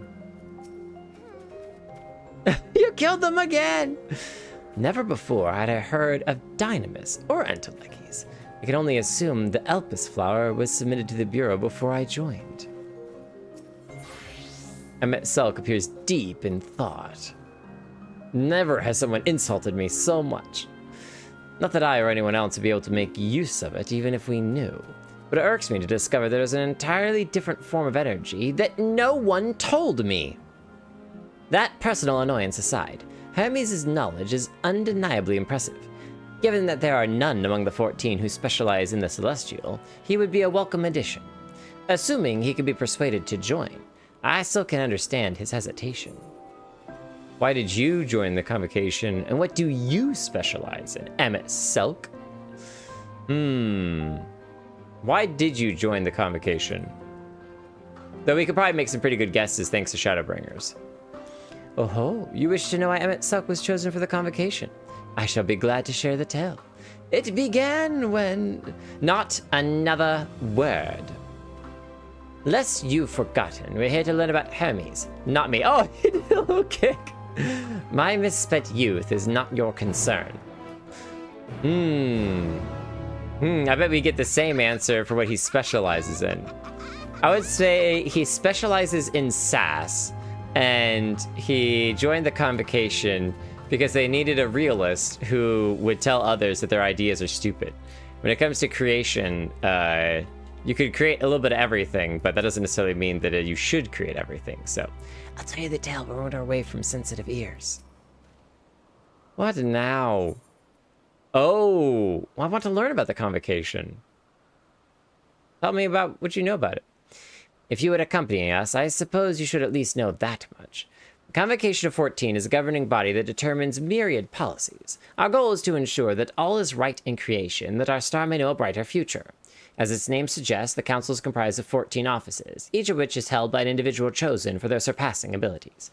Depending on the office, one is required to either be an authority in a certain field, or possess skills that would facilitate the performance of their stipulated duties. The former category includes Metron, specialist in aquatic life, Logfer, specialist in terrestrial life and husbandry, Halmarot, specialist in fungal and plant life, Emeroloth, specialist in medicine and healing, and Lahabrea, specialist in creation magics, who has brought forth phantom beings of highest complexity. Lahabrea. As for the latter category, there is Altima, advocate of the arts, Igneorum, champion of enlightenment and rhetoric, Pashtarat, preserver of discipline and order, Selk, keeper of the ethereal realm, or underworld in the vernacular. Keeper of the ethereal realm? That's quite the title. The ethereal realm. And Fandaniel, pursuer of extant phenomena. And Azem, traveler of the world and counselor to the people. What? Should I be revealing such details to you? Don't be silly. Even children know this much, and you would do well to remember it all. Even children know this much. Why don't you weird being? It is interesting that I guess when we were in Amarat, they didn't refer to us as a familiar at all. They were just like child, because it was kind of created by Selk, and so they just kind of defaulted to, well, you must belong as one of the ancients. My apologies for the wait. I have inspected the Ampelos to my satisfaction. All is well with the creature, and I dare say it won't be long ere it is released unto the world. Another creation, however, reportedly isn't faring so well. The Charybdis. That is what we shall tend to next. If you would follow me, my friends, we shall return to the main aisle and head north.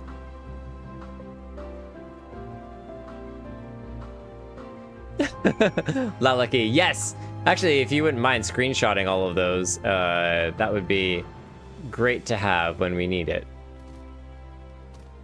Enjoy all the steps! They need, like, an escalator, I'm just saying. They have all this creation magics, and they chose not to make an escalator. Would have saved them so much time. 250... 95 yalms to the west. So basically straight across this. Oh, these sky whales. Sky eel, whale, dragon things. Oh, look at this big one. Oh, he's blue. He's a nice color blue, too. Oh, forgive me. Thought another member of the convocation had come. This is turning to be an eventful day. A serpentine bird or a winged snake? Winged snake. There is a slight difference in etheric balance between these Charybdises. By this, it may be assumed that they aren't the original creations, but their offspring. Oh. Well, I mean, isn't it good that it had children? No? Why is this one blue and shiny? It's because he's a special rare Pokemon, all right? If you catch this one, you get the shiny version, the shiny variant. Doesn't give you any extra bonuses, but they're just rarer and harder to get. So make sure you throw a Master Ball at it. Oh, they were the creatures that showed up in the Bismarck trial. So they eventually made it to the world. Oh, but it's like the blue glowy one, right? Because there's the green glowy one too. I understand there was a problem with one of the Charybdises. Yes, that's right. As you know, the Charybdis was based on a sea creature. Owing to adjustments to enhance its affinity to wind, it is capable of flight. The specimens created from the concept could all fly without issue, but a problem arose in subsequent generations. This third generation creature was born with an etheric balance leaning strongly towards water, its aquatic origin asserting itself, it would seem. The result being its affinity to wind is diminished, and it cannot fly. No matter what we try, we cannot get it to even rise the slightest bit. For such change to manifest in so few generations, I fear they are too unstable, flawed. With your permission, I will revert the creatures and recommend to the Bureau that the concept be revised. With its etheric balance leaning towards water, the Charybdis would indeed struggle to manipulate wind. Yet, it is too early to conclude that it cannot fly. Having failed at first, it may simply have developed a fear. I shall transform and fly with it, helping it to manipulate wind until it finds its wings. What? You needn't go to such lengths. I want to see him transform. You don't know, but of course not. Transformation is an art in which one manipulates a vast quantity of ether to construct another body around oneself. In practice, this allows one to assume any conceivable form, and thereby transcend the limits of one's flesh. Yet, convenient though it may be, transforming in the presence of others is considered vainglorious to the extreme, as uncouth and unseemly as running around ropeless. Shameful. Am I to understand you make a habit of this? Nothing of the sort. It's just that, when transformed, I can wield the wind and fly. It may seem excessive, but what is our shame next to the lives of these creatures? They deserve a chance, and we owe it to them to do all in our power. Be that as it may.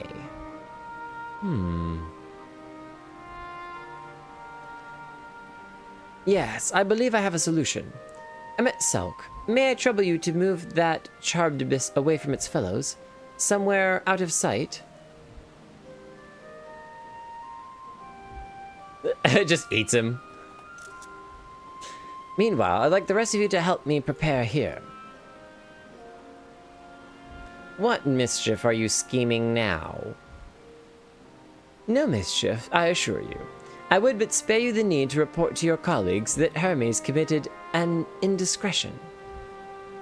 So have a little faith and run along. Because they're best friends, he can get away with that. Whereas we got the backhand. I trust you don't mind.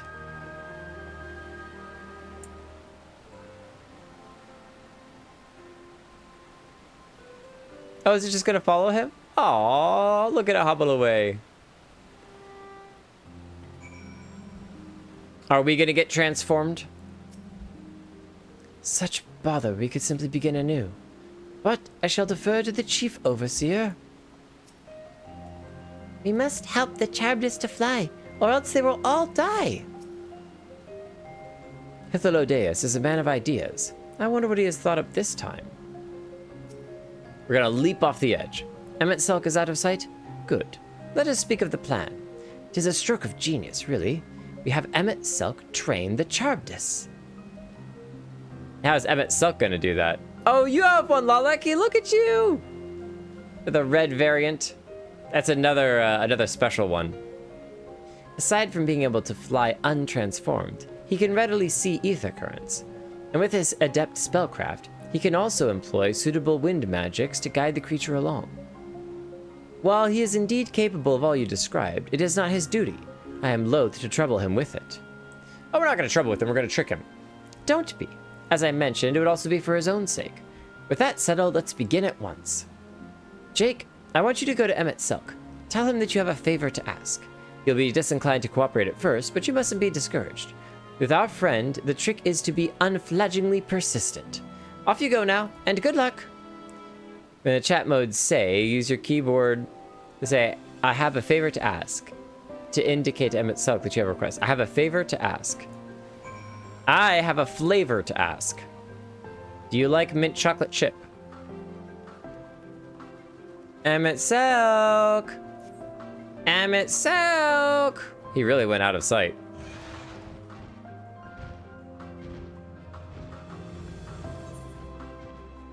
Well, he went all the way over there. Good heavens. It's a cool plant. Let's stay away from these little bird things if we don't need to fight them. There he is.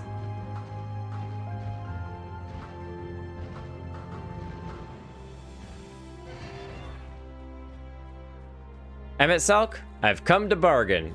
I mean, you just ran him over, Harsh. As soon as I walk up, you just run him over. I'm sure he put him in a great mood. Say, I have a favor to ask. Oh, no, you don't. I'm not lifting a finger. Ugh, I don't know what Hythlodaeus is up to, but I will not be made to know. I refuse. If Hythlodaeus is to be believed, relentless assistance may serve to wear down the ever-weary Emmet Selk. Please, Emmet Selk. Say, please, Emmet Selk. Please? Please? Tell me what I want to know. No, no, no. You are not foisting this nonsense on me.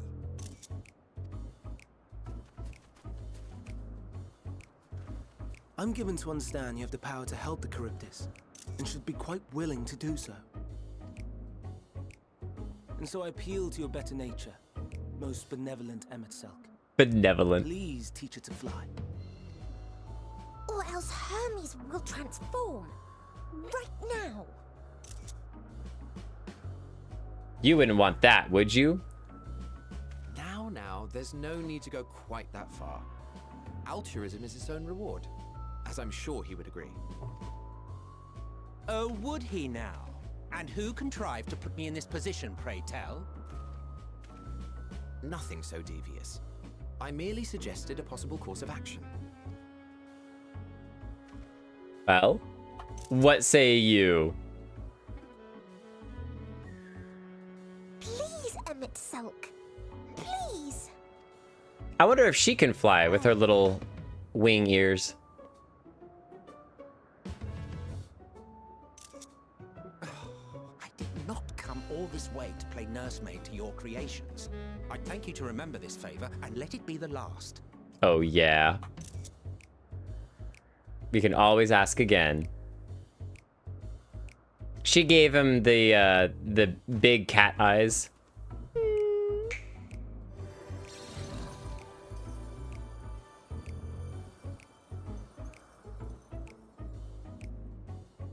That's quite the I creation. will aid it once it is taken to the air. It falls to you to shepherd it skyward.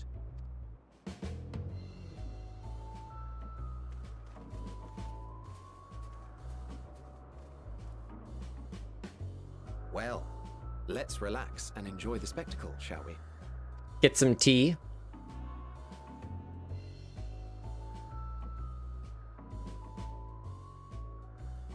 He just summoned a mount. Emmett Selk can summon any mount that he wants.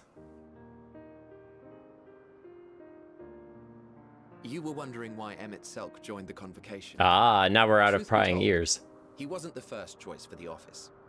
I was, on the strength of my ability to see ether.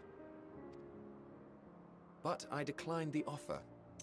For though my vision is exceptional, I am pedestrian in all other aspects. Worse even, quite abysmal when it comes to manipulating ether, for example. Couldn't transform even if I had a mind to do so. What good is the ability to perceive a problem if one cannot act to address it? You tell the people that do, that are able to act, you tell them about it. So some may see the problem, and some may have the power to act on the problem. If they work together, they can actually come up with solutions. Emmett Selk has no such shortcomings. He excels in vision and manipulation both, the latter to an extraordinary degree. I mean, he built a whole If city. there is a mage more powerful, I do not know of them.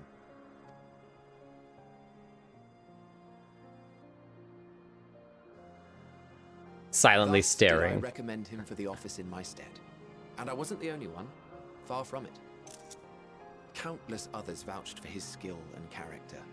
People the world over, to whom he had previously lent a helping hand. Oh, how surprised he was. Claimed he hadn't done anything remarkable for anyone. Modest to a fault. He deserved every bit of acclaim he received.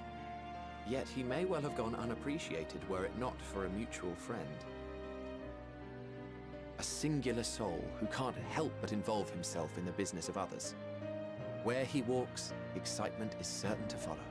Azem? His antics irritate Emmett Selk to no end. But much of his grumbling stems from genuine concern. When our friend calls, he never fails to answer and lend his talents.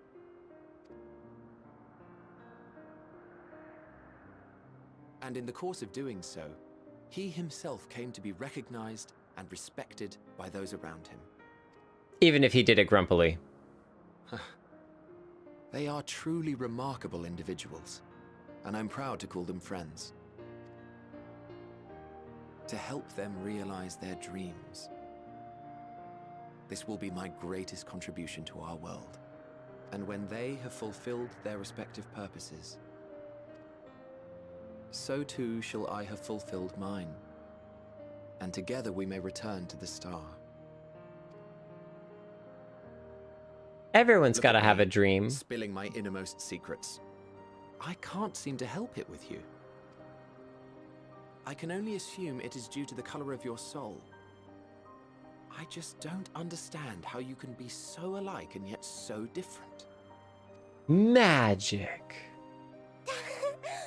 Well done, my pet. Well done. Look at it go! Little do we know how annoying they will be later. Ah, yes. I dare say the Charybdis will be fine here on. Charybdis. Why don't you go and signal to Emmett Selk? Let him know that his arduous task is at an end.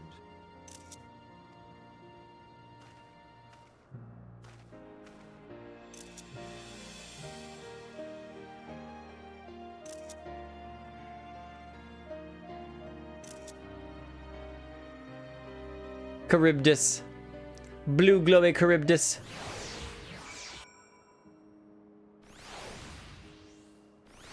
Azem's pronouns are the same as the Warrior of Lights. Hero and awesome. Those are my pronouns. What about you all? Do you all have a dream in the chat? Do you have a ultimate life goal that you strive to achieve? It's flying. It's really flying as if we were born to do so. Thank goodness. Jake, look! Look how well the Charybdis flies! Definitely flying much better. No longer afraid. Oh, we just gotta wave at him. Can we target him? Doesn't look like we can target him. We'll just wave. Try to get his attention. Emerging from his reverie, MSQ notices you and begins to descend with the Charybdis. You dream of being able to get your own place soon. That's awesome. Yeah, housing is so crazy these days. I have no words to express my gratitude. Thanks to you, the Charybdis has learned to fly. Even though he's not using it right now. And Jake and I could relax and have a pleasant chat. I'm sure you did. The creature needed some small assistance at first, but soon it was flying more or less on its own. I doubt you need to repeat the lesson. That was truly impressive. I witnessed it all from afar. The Charybdis flies. Indeed. With this, we've proven that even a creature with skewed etheric balance is capable of flight. Though we helped it to achieve this, the Charybdis is a herd animal. They may well aid their struggling kin in like fashion when the time arises. Keep this in mind, and I bid you continue observing them. Keeping this in mind, I bid you continue observing them. If that is what you want. But if I may say so, rather than hoping an idealistic possibility comes to pass, would it not be simpler to have the concept adjusted? That way we could guarantee that anomalies such as this specimen are never born in the first place. Anomalies? Such as this specimen? Life is about anomalies. Everyone has some anomaly about them. That's what makes everyone unique and everyone an individual, is because everyone has some degree of some type or shade of anomaly to them. Otherwise, we wouldn't be unique. These creatures are already here. We will spare no effort in giving them a chance to survive. As you wish, Chief. As you wish. My anomaly is not having an anomaly. Critic is just too perfect. Too perfect. But does that mean you have an anomaly? If you don't have an anomaly, the anomaly is the anomaly? Emmys, am I an anomaly? I'm fine. Don't worry. Well, that concludes all of my present tasks. Let us return to Anagnorisis for now.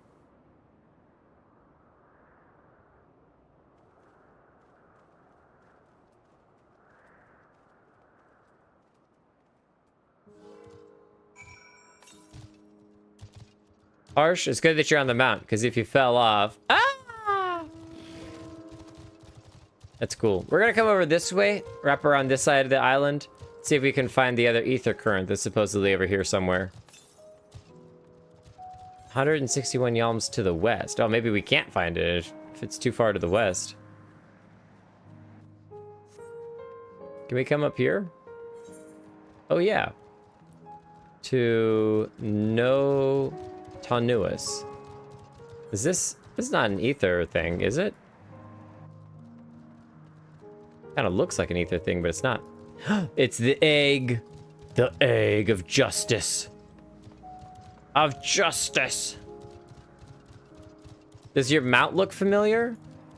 Oh, that's the one that... That's the one that MSQ summoned. Oh, that's cool. Look at all his little tassels. Though, Definitely don't get close to Lavava's car. You just scratch up the paint job on it. Let me guess. You get that from doing Boja, right? Everything is Boja. Ixions. All right, where is this one? Go, Lilina.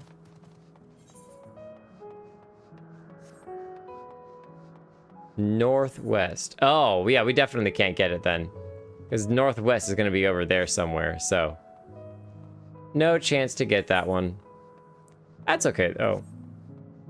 Oh, there's something down there we can't get to, though. What is this showing on the map? Oh, the map up here. Oh, it's above us. Oh! I was like, what is it that I'm looking at on the map? It's all above us.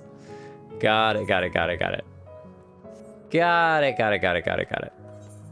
But there is a whole island over here that we can go to. Maybe. Looks like it has a bridge. We'll go there and then we can just teleport back to there. I like unlocking stuff on the map just so that I can kind of see what's around. The 12 Wonders. I wonder about the 12 Wonders.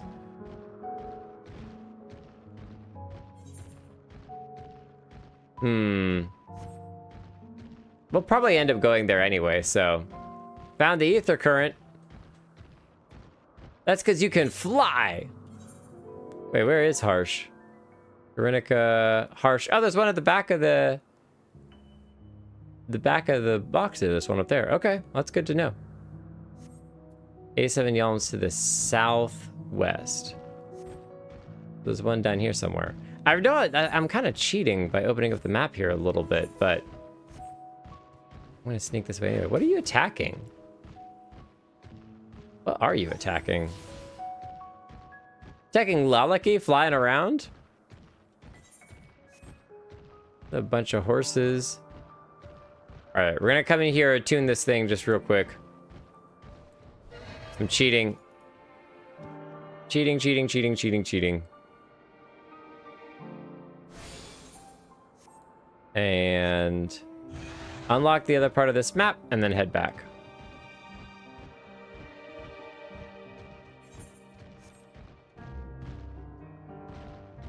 There's been plenty of maps that we've gone through and haven't been able to unlock everything on. Northeast. Oh man, gosh, I'm getting so lost on this. Okay. And now we gotta get out of here before these monsters try to eat us. Alright. Back to over here. And we'll come back for whatever one northeast, somewhere around there. Somewhere around there. And we'll wrap around the side of the building to get the other ether current. What? Want to apologize for forcing me to help, do you? Save your breath. You didn't force me to do anything. I merely chose the most expeditious way. Expeditious? Expeditious way to have done with an impediment to our business. That's like, you know, fast, expeditious way. Okay, we gotta check out this real quick. So if we try on, and then we save the outfit and try on the pants too. Oh man, we gotta check out what these boots look like. The spiky shoulder pieces are just crazy. They're wild. I thoroughly enjoyed myself. At the end, most of all. I'm tired. Leave me be. All the creations are happy. That makes me happy too. Have you made up your mind? Have you decided what you're gonna do? Are you gonna join the convocation? Tell me, Jake. In the course of watching me, have you learned aught of value? Aether currents are hard to find when everything is green. Nothing so far, but I'm hoping that'll change. Dynamis. Dynamis seems promising. I'm not sure what I'm looking for, but I don't think I found it yet. Yeah, Dynamis definitely seems promising. There's something about it, and our if we have thin ether, our ability to tap into it. Dynamis, you say? Curious that such an obscure phenomenon should be of interest to you. Chief Hermes, what good fortune to find you here. Is something the matter? The Lycaon. I'm afraid it's gone again. Yeah, Lycaon. No sooner did we release one for observation than it set upon the nearby Archaeopetes, slaughtering them. Was the creature hungry, or somehow provoked? I had just fed them myself, and the Archaeopetes were keeping a wide berth. It is the nature of the Lycaon that is to blame, their innate viciousness. Temperament aside, it is an outstanding creation, perfect in form and function. Though it may not be suited for release, I've no doubt that the Bureau will accept its concept for preservation. In any case, there's no point in postponing the inevitable. Doros will revert them all once the paperwork is in order.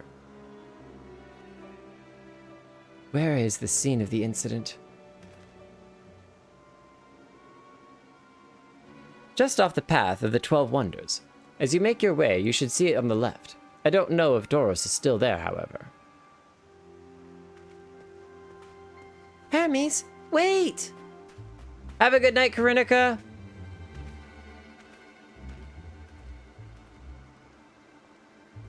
If this is part of his work, then I would observe. We follow. But I want to learn more about Dynamis! The dynamic duo Dynamis. But since we are here, we can run around the corner and grab the ether current. Ah, we're so slow. Come on, Rathalos, speed! Speed, Rathalos.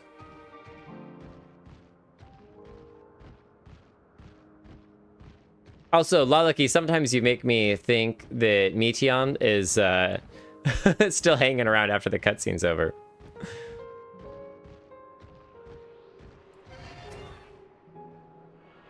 Grab another ether current.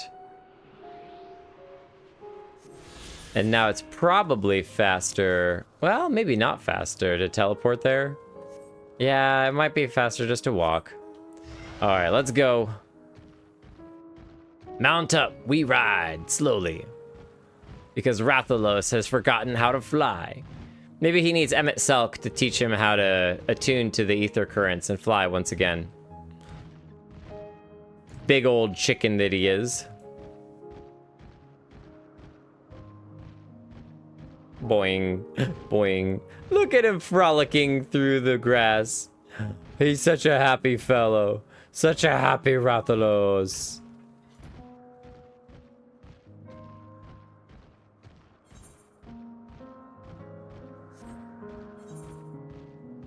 Ether to ether. I wonder what kind of creature is this? Is it the tiger creature or something else? Whoa! That floating tree thing. It's kind of like a preliminary of the Ents. That's crazy. Oh, man. Wait, are these... Oh, those are those little flying creatures that we saw earlier. The lacerations and burns are unmistakable. Lycaon was indeed responsible. But the creature is nowhere to be seen. Doros must have taken it away. The man makes his base at the 12 Wonders. I shall go and seek him out there. Emmett Selk and I will search the area for good measure, just to be sure the Lycaon did not escape. My thanks. Let us meet at the 12 Wonders when you have finished. I will go on ahead. Please follow with Jake. Come, come. It's down this path and over the bridge. Oh, come, come. It's down this path and over the bridge. Yeah, we'll just jump there. See, there's a good reason. Sorry, Harsh, that you gotta walk it. We'll meet you there. One of the first times in ever we're actually getting somewhere before you do. Bion. Bion, bion, bion. They got all the different types of horses here.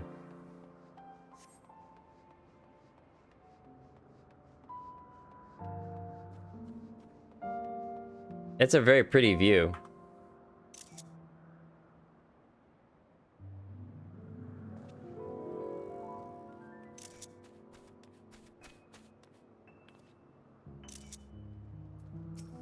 We got 2 Meteons. There it is. The 12 Wonders. Hermes is looking for Doros. Let's look for Doros too. He's a man with long blonde hair, I think.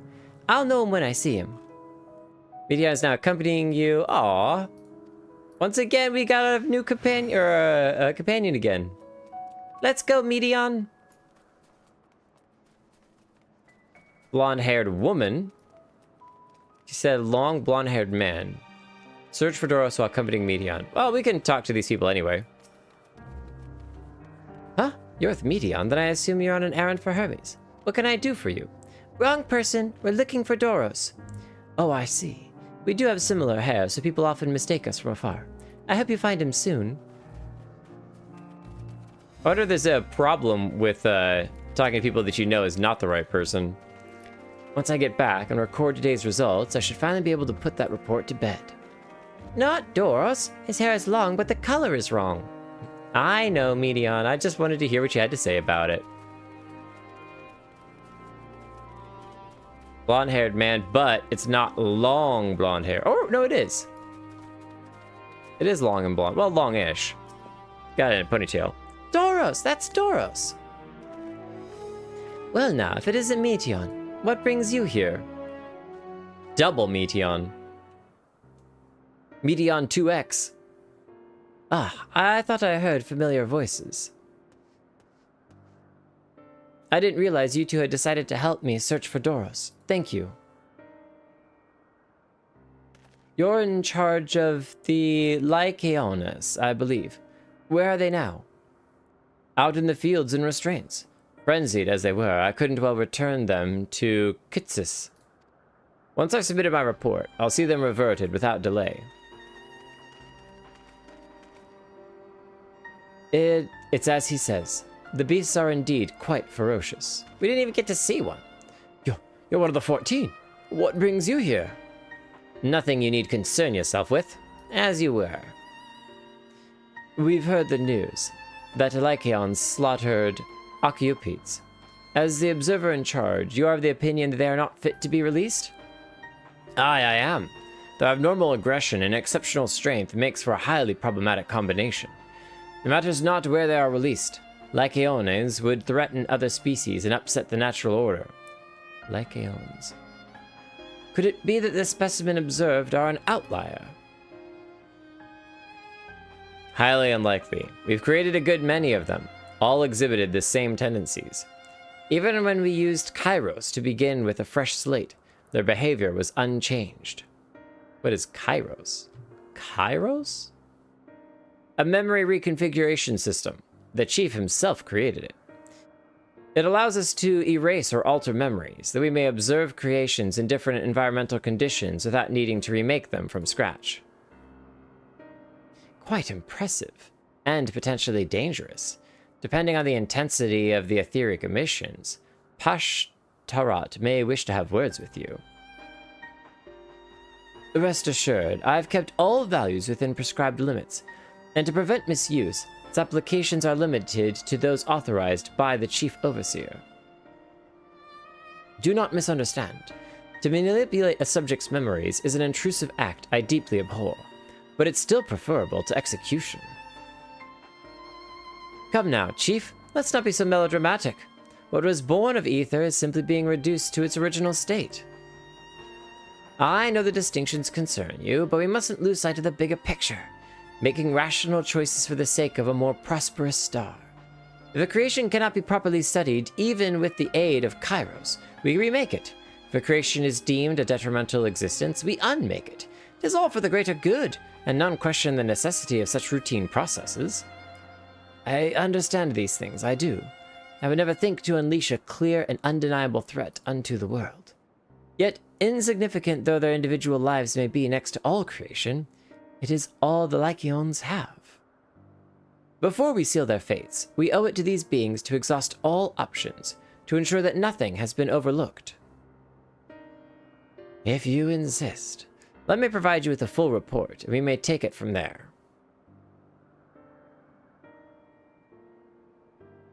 Would it be possible for us to attend the discussion? That Emmett Selk may better carry out his duties. By all means. Pray, show them to the meeting room.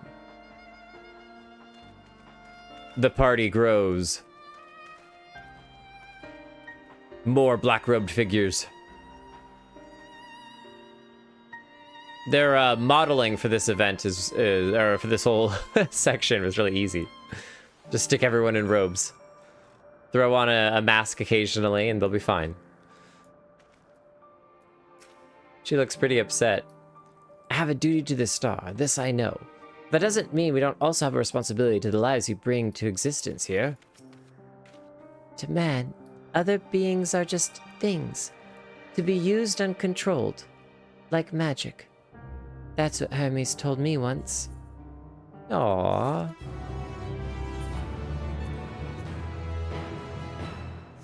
Yeah, is this a good pausing spot, Holo?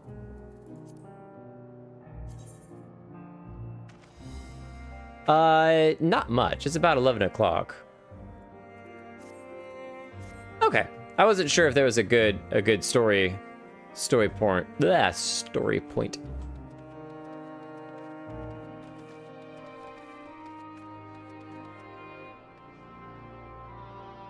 Got it. No, I'm not gonna. That's all good. That's all good. But yeah, we learned a lot. We have now the name Dynamis for the emotional ether. It's just my favorite way of kind of referring to it or thinking about it. And the thing to remember as well is that we are back in time.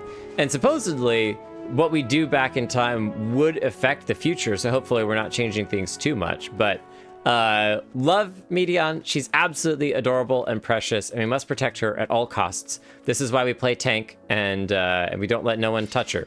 No one. You hear that? All right, we will defend her to the end. And Harsh and I are twins now, which is great. Love the gear. Definitely a nice outfit. And we're all sticking with the same robes. If I dye it pink, I'll look like Hira, and it'll be great. So thank you all for coming out. Appreciate you hanging out, and it's been a ton of fun. It definitely took a huge twist with the, hey, let's go to the Crystarium, talk to Elidibus, get sent back in time to the beginning of time, and go and hang out with all of these characters way back before, time began. Is crazy, and definitely a twist I wasn't expecting. So we'll have to see where the story progresses next time. But let's take a quick picture on the stairs with Meteon. And yeah, here, we'll show right, because Medion was definitely the star of today's episode for sure. And do a quick G pose and call it there. Look at all the axolotls, so cute.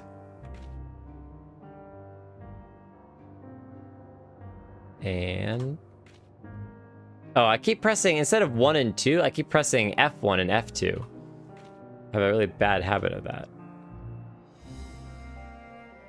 Freeze. Everybody clap your hands.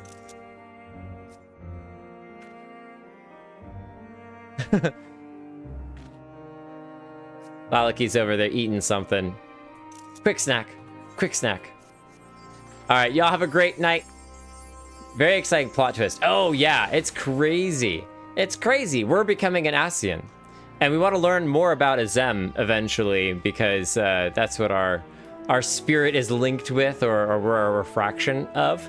And I love the familiar twist. And it's finally nice to be able to kind of see some of these ancients eye to eye, Just kind of hang out with them, and rather than be a tiny little child walking around. We'll see you all in the next stream. Have a good one. Bye.